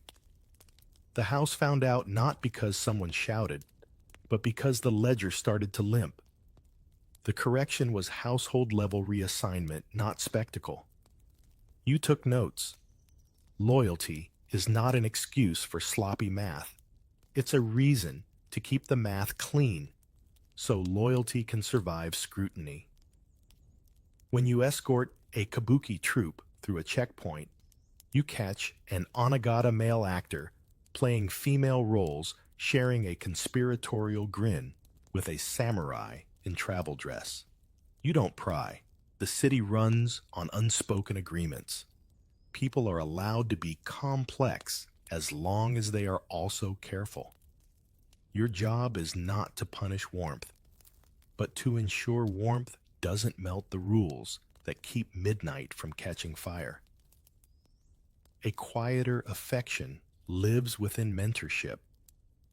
You show a junior how to compose a refusal that feels like a bow rather than a door slam. How to turn an invitation down with gratitude and a substitute favor. How to keep boundaries like garden hedges soft to the eye, sharp to the touch. When he gets it right, you give him the smallest nod. When he misreads a room, you meet him at the corner shrine and fix the damage before anyone has to write about it in a report. Discipline isn't always punishment. Often it's coaching under lantern light. Do oaths ever ask too much? You carry an old story of a retainer who followed his friend into a vendetta and left his lord short-handed during a flood. The village did not care that he was noble. It cared that the rice fields drowned. The house reprimand was surgical. Restore the fields first, then resolve the vendetta through law, not knives. The lesson hardened in you. A good promise includes the community, or it isn't good yet. On festival nights, bonds breathe easier. You trade cups with men who would wrestle a boar for you, and you note how laughter acts like a pressure valve for households that run on poise. You keep your drink slow, because stories leak when cups move fast. The lanterns paint everyone almost beautiful, and you store that image for the mornings when fatigue makes faces look like ledgers. Every so often, the city tests your discretion with gossip you could profit from. You let it pass, not because you are a saint, but because you like sleeping. Peace of mind is the interest paid by a policy of minding your own business. A modern analogy would be a non-disclosure agreement. Yours just lives in your bones rather than in a folder. Do you break it for attention, not if you want attention tomorrow? You write one more oath tonight, a small one only you will ever read. Continue to protect what's human in the people who wear this uniform, including yourself. You don't frame it or announce it. You put it into the way you close a door gently, the way you fold a letter, the way you stand between a rumor and a person's livelihood, like a well-placed screen in a tea room. The great code depends on 1,000 small human ones, and you are fluent enough now to speak them without moving your lips. The candle, guttering by your desk, throws a soft blade of light across the page. You press the brush to the stone for a last drop of ink, and the characters for your name settle into place with a steadiness that surprises you. You blow the flame out, not dramatically, just neatly, and you listen to the quiet to confirm the promise took. Somewhere, outside sandals pass, in the lane, a reminder that others are keeping watch while you keep faith. You slide the oath into its sleeve and tie the cord with fingers that remember both sword grip and tea whisk, and you rise, knowing the bonds you maintain will hold through another dawn. You hold the scroll in your lap and let your eyes trail across lines of calligraphy that promise certainty with strokes of ink. The domain law lists what samurai must do: guard serve respect, die if commanded, and the house regulations narrow it further. How many retainers in procession? How much silk in a formal coat? Even the direction you bow when entering a superior's hall. It reads like an iron fence, but you've lived long enough to know fences are climbed bent and sometimes politely ignored. The official code, Bushido, the way of the warrior, never really sat as a single book on a shelf. It filtered through edicts, manuals, temple sermons, and family law codes that overlapped like rice paper screens. Yamaga Soko, the Confucian thinker, wrote that a samurai's role was moral exemplar, the one who shows the farmer how to be upright. You roll that phrase in your head while remembering the farmer who once taught you how to patch a leaky roof, and the balance feels less tidy. Codes tell stories. Daily life edits them. In practice, your patrol partner worries less about lofty morality than whether the lantern oil stretches until dawn. You recall a magistrate who ordered everyone to carry swords in a prescribed way. Edge up guard, tied with 2 loops. Yet half the men in the ward let straps fray, arguing it kept the draw smoother. Was that disobedience or practical wisdom? The line blurs, and the code survives because people quietly adjust it to keep it alive. Punishments exist for breaking form, and they can be stiff. A samurai, drunk in public, might find himself dismissed, or worse, compelled to perform seppuku to restore face. You shudder at the ceremony's formality, the way it turns a personal mistake into public theater. But equally, you've seen cases where rules bent rather than broke. A daimyo's son caught gambling might be scolded with poetry instead of steel, because preserving lineage mattered more than obeying a clause. Even codes carry loopholes written not in ink, but in priorities. Think of the famous 47 Ronin. Official law said no revenge. They ignored it, killed the man responsible for their lord's death, then turned themselves in. The shogunate hesitated, trapped between punishing lawbreakers and admiring their loyalty. The solution was tidy in logic, but messy in feeling order them to commit seppuku, honorable death for dishonorable obedience. The tale became legend, but underneath it is a simple arithmetic. You feel every day codes are ideals until people press them with real grief. You remember a friend who served as Yuriki under the city magistrate. He confessed over sake that half his job was paperwork designed to reconcile contradictory orders. One edict from the shogunate demanding frugality, another from the domain expecting lavish procession. He laughed at the absurdity. We save candles by day and waste them at night. His ledger looked ridiculous, but his life kept moving. And perhaps that is the truer shape of honor, to absorb contradictions without collapsing. The written codes often emphasize loyalty, but what happens when lords themselves wander?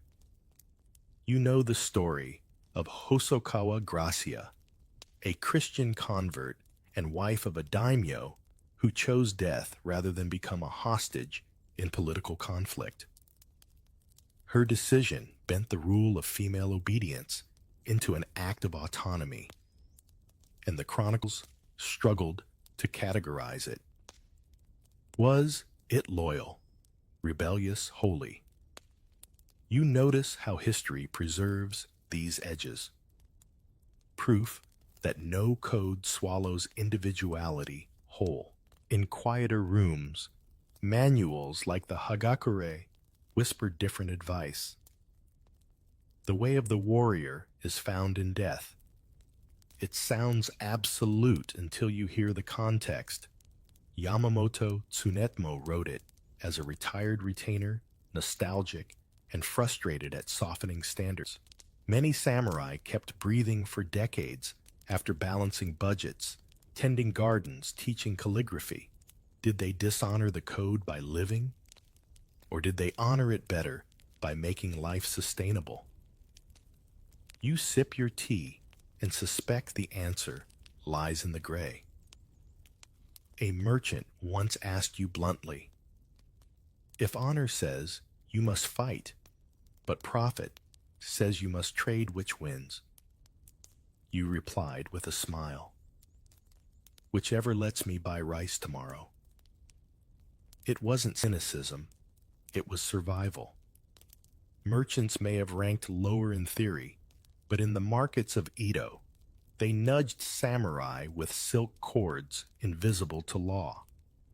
The code did not predict this inversion, yet daily transactions bent the hierarchy into something less rigid, more lived. Etiquette manuals dictated that a samurai never show his back to a superior, yet you've seen veterans turn slightly when coughing, protecting the lord from spray. A breach or a kindness.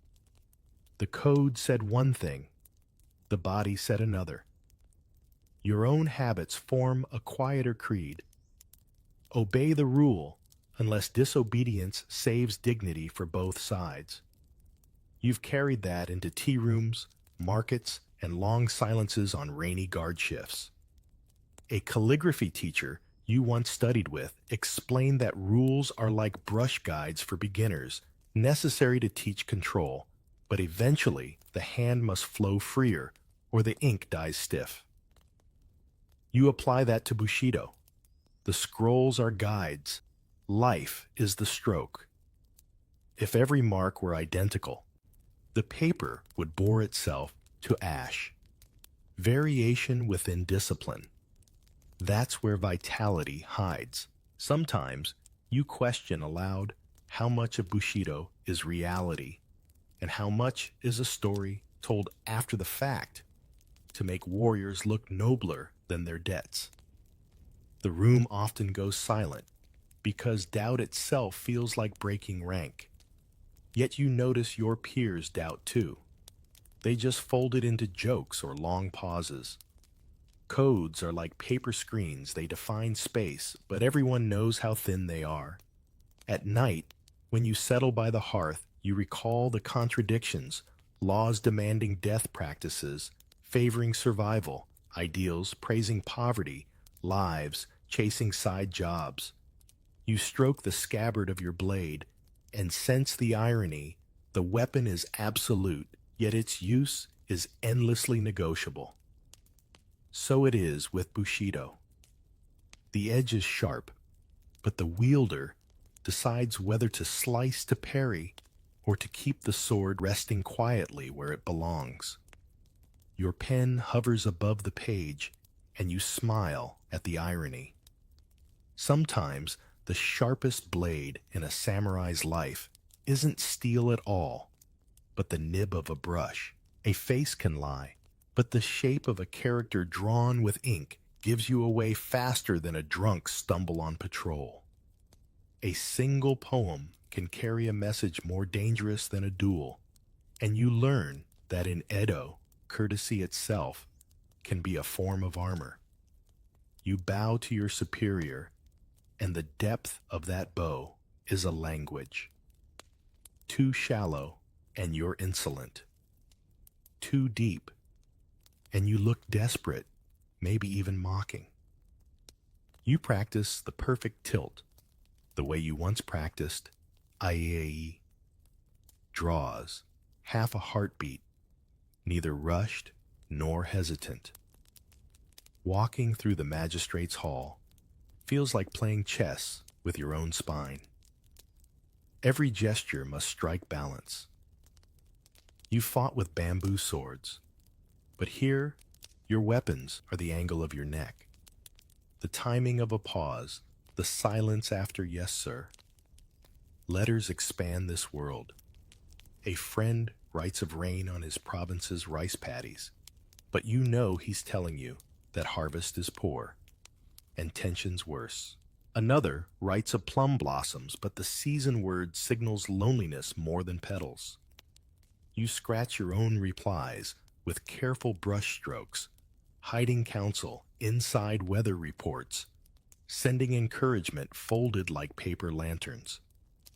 Imagine email threads today, where every subject line is a haiku, polite, indirect, but everyone reading knows the subtext.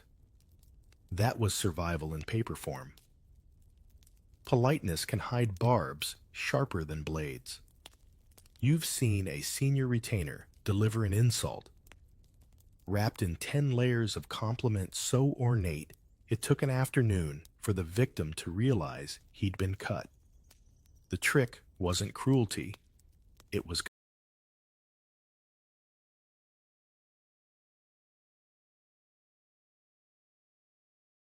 control. A loud insult draws swords. A veiled one lets everyone save face while still shifting the room's gravity. Have you ever replayed a conversation hours later and thought, wait, did they just roast me politely? That's Edo diplomacy at work. Masks are literal too. No theater draped expression in wood, so a tilt of the head conveyed joy, sorrow, rage. Samurai borrowed the trick. In court, your face must remain unreadable. The famed poke face centuries before casinos. But within feelings dance, you think of Tokugawa Ieyasu himself, who could sit like a carved statue through hours of counsel, letting allies guess his leanings. When he finally spoke, the few words carried the weight of silence hoarded like treasure.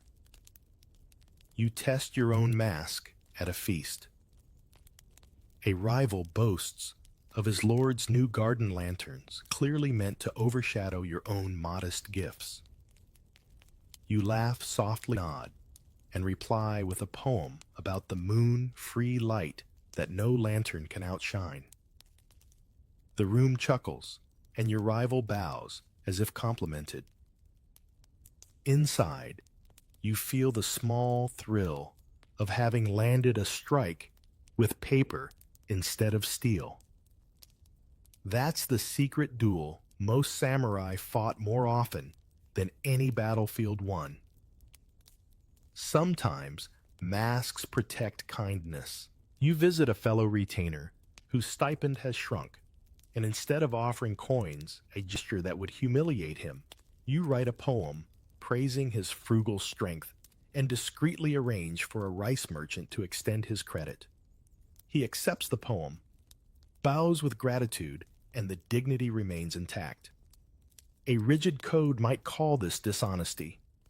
Lived Bushido calls it mercy folded into etiquette. Yet there are dangers. Too much masking, Too much politeness and sincerity drowns. You remember a colleague who bowed and agreed at every meeting, then quietly stewed until one day his anger cracked open in violence. His mask fooled the room, but betrayed himself. The lesson hangs clear. Courtesy should be a filter, not a dam. Even the strongest paper tears if the ink pools too long. Your brush returns to the page for another letter, this one to a friend transferred to Kyoto. You describe the spring mist, but what you really say is, "I miss your company." You sketch a small crane in the corner, a symbol of resilience, but between you two, a private code for encouragement. The ink dries, and you realize that these hidden gestures keep friendships alive across miles in a way no proclamation could. Even humor has its mask. At a banquet, an older warrior tells a story of tripping over his own sword while rushing to greet his lord. The laughter is generous, but underneath the tale teaches juniors not to hurry their bows. Jokes become camouflaged manuals, and everyone leaves wiser while still smiling. In the alleyways, kabuki actors practice the same coded performance. Men play women's roles, reveal truths about men, and the audience learns to read layers. You find yourself borrowing their tricks, speaking truths through metaphors, softening refusals with wordplay. What looks like theater in a lantern-lit district becomes survival skill in the Lord's Council. And always the balanced sincerity must peek through, or else all this politeness turns to ash. You recall a night when a friend laid aside all ceremony, poured you sake with his bare hand, and said simply, "Don't go tomorrow. It's a trap." No bow, no poetry, just truth, raw and urgent. That single moment cut through all the masks and remains sharper in your memory than any duel. You roll up the letter you've just finished, press it closed with a cord, and breathe on the seal to soften the wax. The ink smudges faintly on your thumb, a reminder that words leave marks even when hidden. As you set it aside, you wonder which is more dangerous, the sword in your scabbard, or the poem that could shift an entire household's fate with 3 polite lines. The paper doors slide open, and the house exhales faint smells of miso and smoke, curling with the creak of floorboards that know every step. You've carried swords on patrol and drilled until your shoulders buzz. But here, you cross into the quieter battlefield home where women's hands often steer the fate of men who pretend to command everything. Your wife kneels at the hearth sleeves, tied back, stoking coals with the same precision you used in kata. Her ledger lies open beside her characters, neat recording expenses. You rarely think about oilcloth rice school fees, temple donations. You may recite Bushido in council, but she enforces its survival with math. The code would collapse without these invisible calculations, yet no scroll praises household accountancy as way of the warrior. You smile at the thought. Perhaps it should. From the side alcove comes the soft thud of practice. Your daughter, barely taller than her naginata, thrusts with careful steps under the eye of her grandmother. Women of the Bushi class were not just bystanders. Onabu geisha trained guarded homes and sometimes led troops. Tomoe. Gozen still echoes through stories, her bow cutting down enemies at the Battle of Awazu in the 12th century, her courage sung in the Haika Monogatari. You imagine her spirit folded into these tatami as your daughter repeats the motion blade, low arms steady. You think of the siege of Aizu centuries later, when Nakano Takeko led a unit of women Joshigun into battle, her naginata flashing until her last breath. The official chronicles often relegate such figures to side notes, yet their choices stitch the same cloth as men's. Inside your own house, you see how easily history could miss these voices. The careful budgeting the naginata practice at dawn, the stern advice whispered before you leave for patrol. Daily power moves quieter than battles. A wife deciding which cousin to invite for the New Year's banquet might tilt alliances more effectively than your sword arm. A mother's letter to her brother in another domain could patch a quarrel long before steel rattles. You recall an elder who joked, "The shogun rules Japan, but my wife rules this house," and everyone laughed, because it was less a joke than a confession. Women maneuver inside etiquette as deftly as men do with swords. A well-timed tea offering during an argument, a subtle reminder about obligations owed a whisper to a son about restraint. It all adds weight to choices that will later appear official. The code's written face insists men hold authority. The lived code reveals a household that breathes only when everyone takes a turn at the bellows. You remember visiting a comrade's home after he fell in service. His widow, face calm but eyes sharp, received guests, arranged memorial rites, negotiated stipends with officials who thought themselves clever.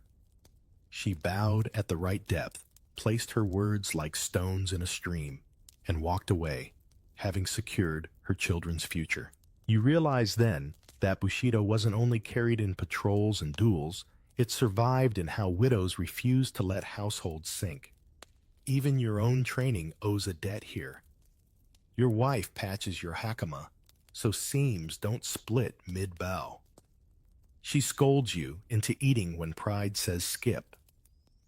She listens when you mutter about contradictions between edicts, then quietly asks, what choice keeps tomorrow?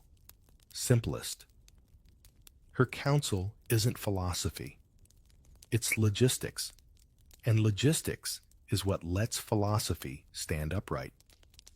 On festival nights, you notice the quiet strategy behind which lanterns she lights, which neighbors she compliments, which merchants she pays early.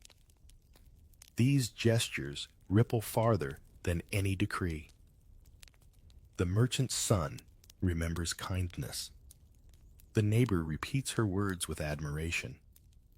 Your own name rises a notch because of courtesies you didn't even perform. Samurai pride talks of face, but much of that face is polished at home. The house itself whispers discipline. Paper doors, patched neatly to tatami, aired in the sun garden, weeded even when you forget. The neatness is not vanity, it's social defense. Guests see order and assume the same of your character. You begin to understand that Bushido hides in broom bristles as much as in swords. Have you ever judged someone's reliability by their messy desk? Same instinct centuries older. You listen to the sound of your daughter's naginata striking a straw target. The rhythm is awkward, then steady, then awkward again.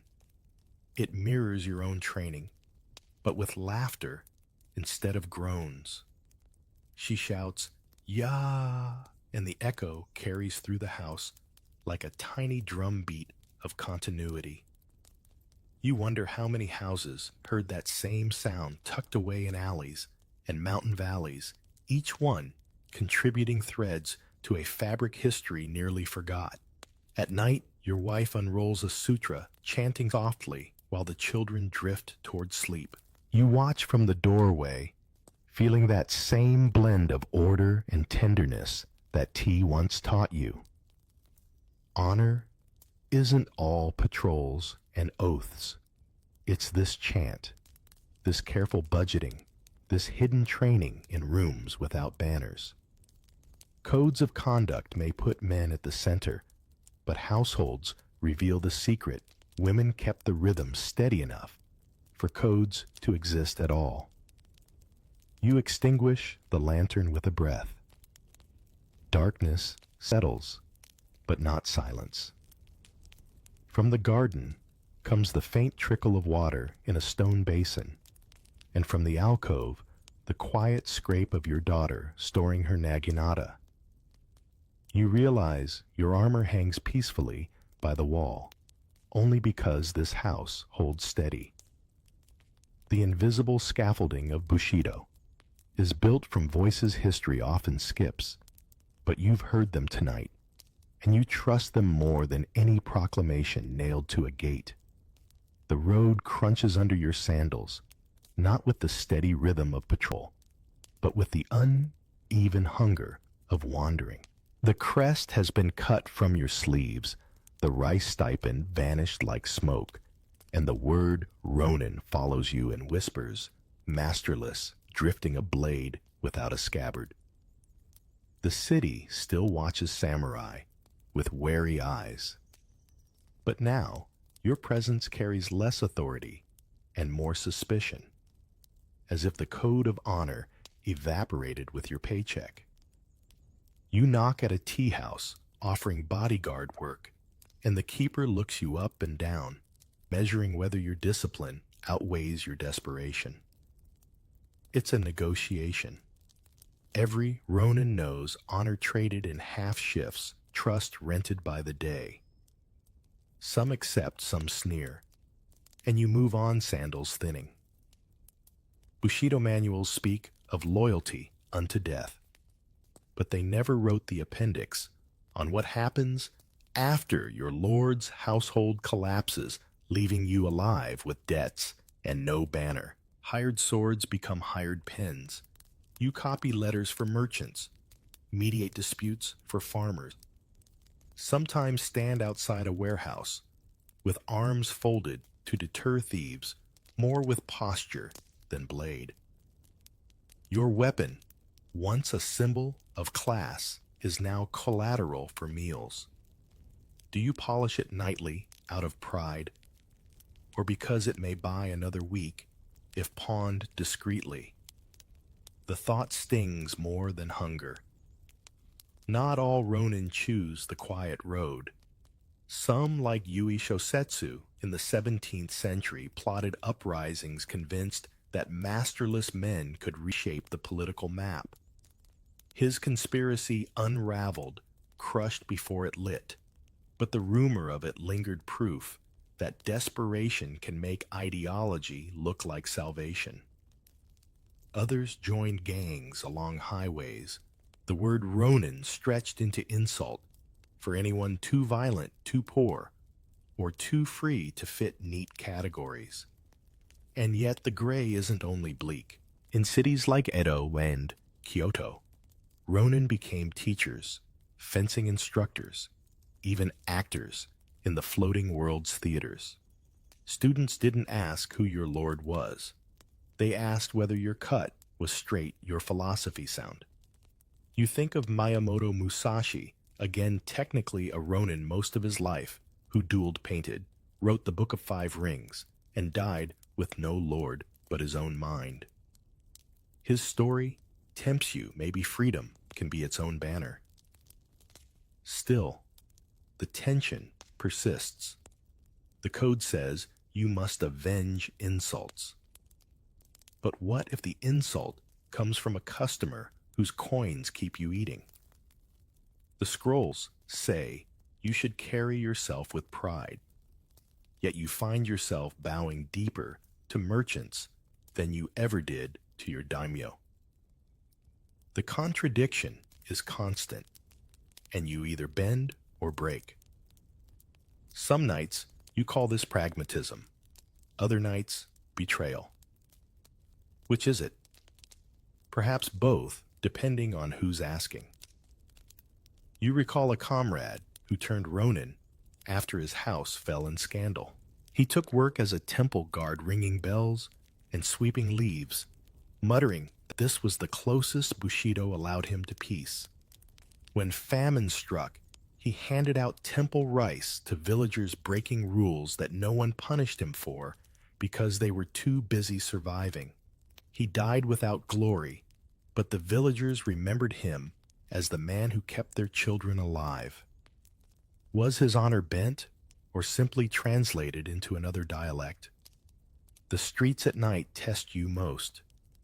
Once with retainers and banners, you walked proudly, lantern light clearing space ahead. Now, you move like everyone else, negotiating alleys with eyes down your swords covered in cloth. A drunk bumps you, slurs an insult, and you measure three options: walk away, strike, or laugh it off. The Bushido manuals never rehearse this scene. You choose laughter, and the drunk stumbles on, leaving you with pride intact, but trembling in your stomach. Stories of Ronin vendettas stir the public imagination. Plays and kabuki theaters celebrate men who sacrifice comfort for revenge, like the 47. The audience cheers, but you know the hunger that lingers behind the curtain, the worry about shoes wearing thin. People adore the myth of noble Ronin, but forget the thousands who quietly taught sword forms to neighborhood children and scraped through winter on pickled radish. You walk among the unsung, the unromantic, the real. The code bends further when family is involved. You remember pawning a short sword to buy medicine for your child. The broker's eyes flicking with judgment and pity. Did you dishonor your ancestors or honor your child more deeply? Later, when your daughter recovered, you retrieved the blade, its shine dulled, but its presence heavier than before. Every time you draw it now, you see her sleeping form instead of an enemy's. Bushido never included that footnote, but you carry it like scripture. A letter arrives from a distant acquaintance offering you a place in his household if you can stomach the terms less pay. Stricter rules service in a province prone to floods. You sit with it by the hearth, staring at the ink until it swims. Rejoin the ladder or keep walking the uncertain road. The paper trembles in your hand, and you realize that Ronin life is less about exile and more about constant choosing. Freedom is exhausting precisely because no code makes the choices for you. Night deepens, and you pass a row of stalls shutting down. A vendor nods at you without fear. Perhaps you stopped a thief near his shop, once unpaid, but noticed. That small nod restores more dignity than any coin. You settle under an eave. Sandals, drying sword at your side, not as badge, but as companion. Honor hasn't vanished. It's simply quieter, stretched thin, improvised in gestures, polite refusals, small kindnesses, discipline that no lord enforces anymore. You fall asleep to the sound of rain on tile and the murmur of distant bells, knowing tomorrow you'll negotiate again, work or wander, bend or stand, feed the code, or feed the stomach. For Ronin honor is no longer a fortress. It is a lantern flame, fragile flickering, carried carefully against the wind. The scissors make a faint crunch as they shear through your top knot, and the sound is louder in your chest than it is in the room. Hair once bound with pride drops into a tray, and with it falls centuries of ritual. You feel oddly light, like a page torn free. The Meiji government's decree reaches even into your household, saying samurai are no longer samurai, that swords must be left at home unless ceremonial. The code you drilled, bled, and whispered to yourself through long nights now finds itself shoved into museums and textbooks. Yet the hooks of honor don't let go so easily. The sword may be banned from the street, but you still find yourself bowing at the right depth.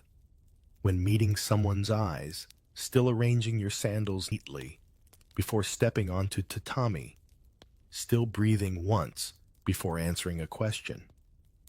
Bushido lingers in your muscles, like ink that never fully fades, an afterimage of training that outlives the paper it was written on. The streets look different. Police officers stand where samurai patrols once marched their uniforms, Western cut their pistols holstered in place of swords. And yet listen closely, their manuals echo the old language: discipline, duty, loyalty, restraint. The daisho set may be gone, but the idea of carrying visible responsibility hasn't disappeared. It's been translated. Like a poem shifted into a new meter, the rhythm is altered, but the meaning peeks through. Schools, too, adopt fragments of the code. Children line up, bow in unison, recite maxims about honesty and perseverance. You recognize the structure instantly. Dojo etiquette, dressed in chalk dust and textbooks. Teachers may never mention Bushido, but the echo is there, in the cadence of morning greetings, in the insistence on straight posture. Perhaps every society, after all, needs a warrior skeleton beneath its civilian flesh. You think of Saigo Takamori, hailed as the last true samurai, who rebelled against Meiji modernization and died in 1877 at Shiroyama, sword in hand, against rifles and cannon. His statue stands in Ueno Park, dog at his side, a reminder that codes resist erasure, even when history insists on upgrades. People lay flowers at his feet, not because they want samurai rule back, but because they sense that honor still deserves a place, however reshaped. The world changes its costumes. Railroads cut through valleys, telegraphs hum, but you still feel the old lessons in your daily rhythm. When your employer scolds you unfairly, you swallow the first hot word and let silence do its work, just as a samurai once hid temper behind a mask. When your neighbor's child stumbles, you reach out to steady them with a hand that learned steadiness in the dojo. When your own son complains of chores, you remind him gently that discipline is the thread keeping tomorrow from unraveling. Outside Japan, Bushido takes on new lives. Writers romanticize it for novels, generals cite it in speeches, even corporations borrow its terms to dress loyalty in a suit and tie. Some uses feel shallow, others surprisingly faithful. You chuckle at the idea of a salesman quoting the Hagakure before pitching tea leaves, but you also sense the truth. Honor codes never truly die. They migrate, adapt, disguise themselves. At night, you walk the same alleys you once patrolled, now lit with gas lamps and the chatter of shopkeepers selling imported cloth. No one bows deeply at the sight of your figure anymore. You are simply another man among many. And yet when a fire breaks out in the distance, you feel your legs tense, ready to run with buckets as you did before. The law no longer commands it, but habit does. That is Bushido's real afterglow reflex, carved so deeply into the body, it doesn't need an order. You pause at a small tea house. Inside, laughter rises as two clerks sip cheap sake and argue about politics. Their words are brash, their postures sloppy, but you catch a glimmer of something. One refills the other's cup before touching his own, an old courtesy, wearing a new shirt. You smile recognizing the code hiding in plain sight, like a friend who shaved his beard, but still speaks with the same voice. Even in quiet moments at home, you notice the residue. You still place your sword, though now dulled, across the alcove in respect before bowing toward the family shrine. You still rise early to sweep, remembering that order begins with brooms before blades. You still write letters with brush and ink, even though others switch to ballpoints, because a brush forces your mind to move slower, more deliberate, more honest. History says the samurai are gone. You know better. They survive not in armor displays, but in how people hold their backs straight during trials, in the patience of a craftsman sanding wood, in the silence someone keeps instead of lashing out. Bushido lives not as a banner, but as a ghost in posture, in habit, in the choices you make when no one is watching. You step out into the cool night air, hair lighter, hands empty, but your walk steady. A boy runs past, laughing, chasing a hoop. His father calls after him with both affection and authority. Two notes blended just right. You catch yourself bowing slightly as they pass, out of habit, out of respect, out of something older than law. The age of samurai has ended, yes, but the code remains humming quietly beneath the floorboards of modern life, as steady as the breath you draw before the next step.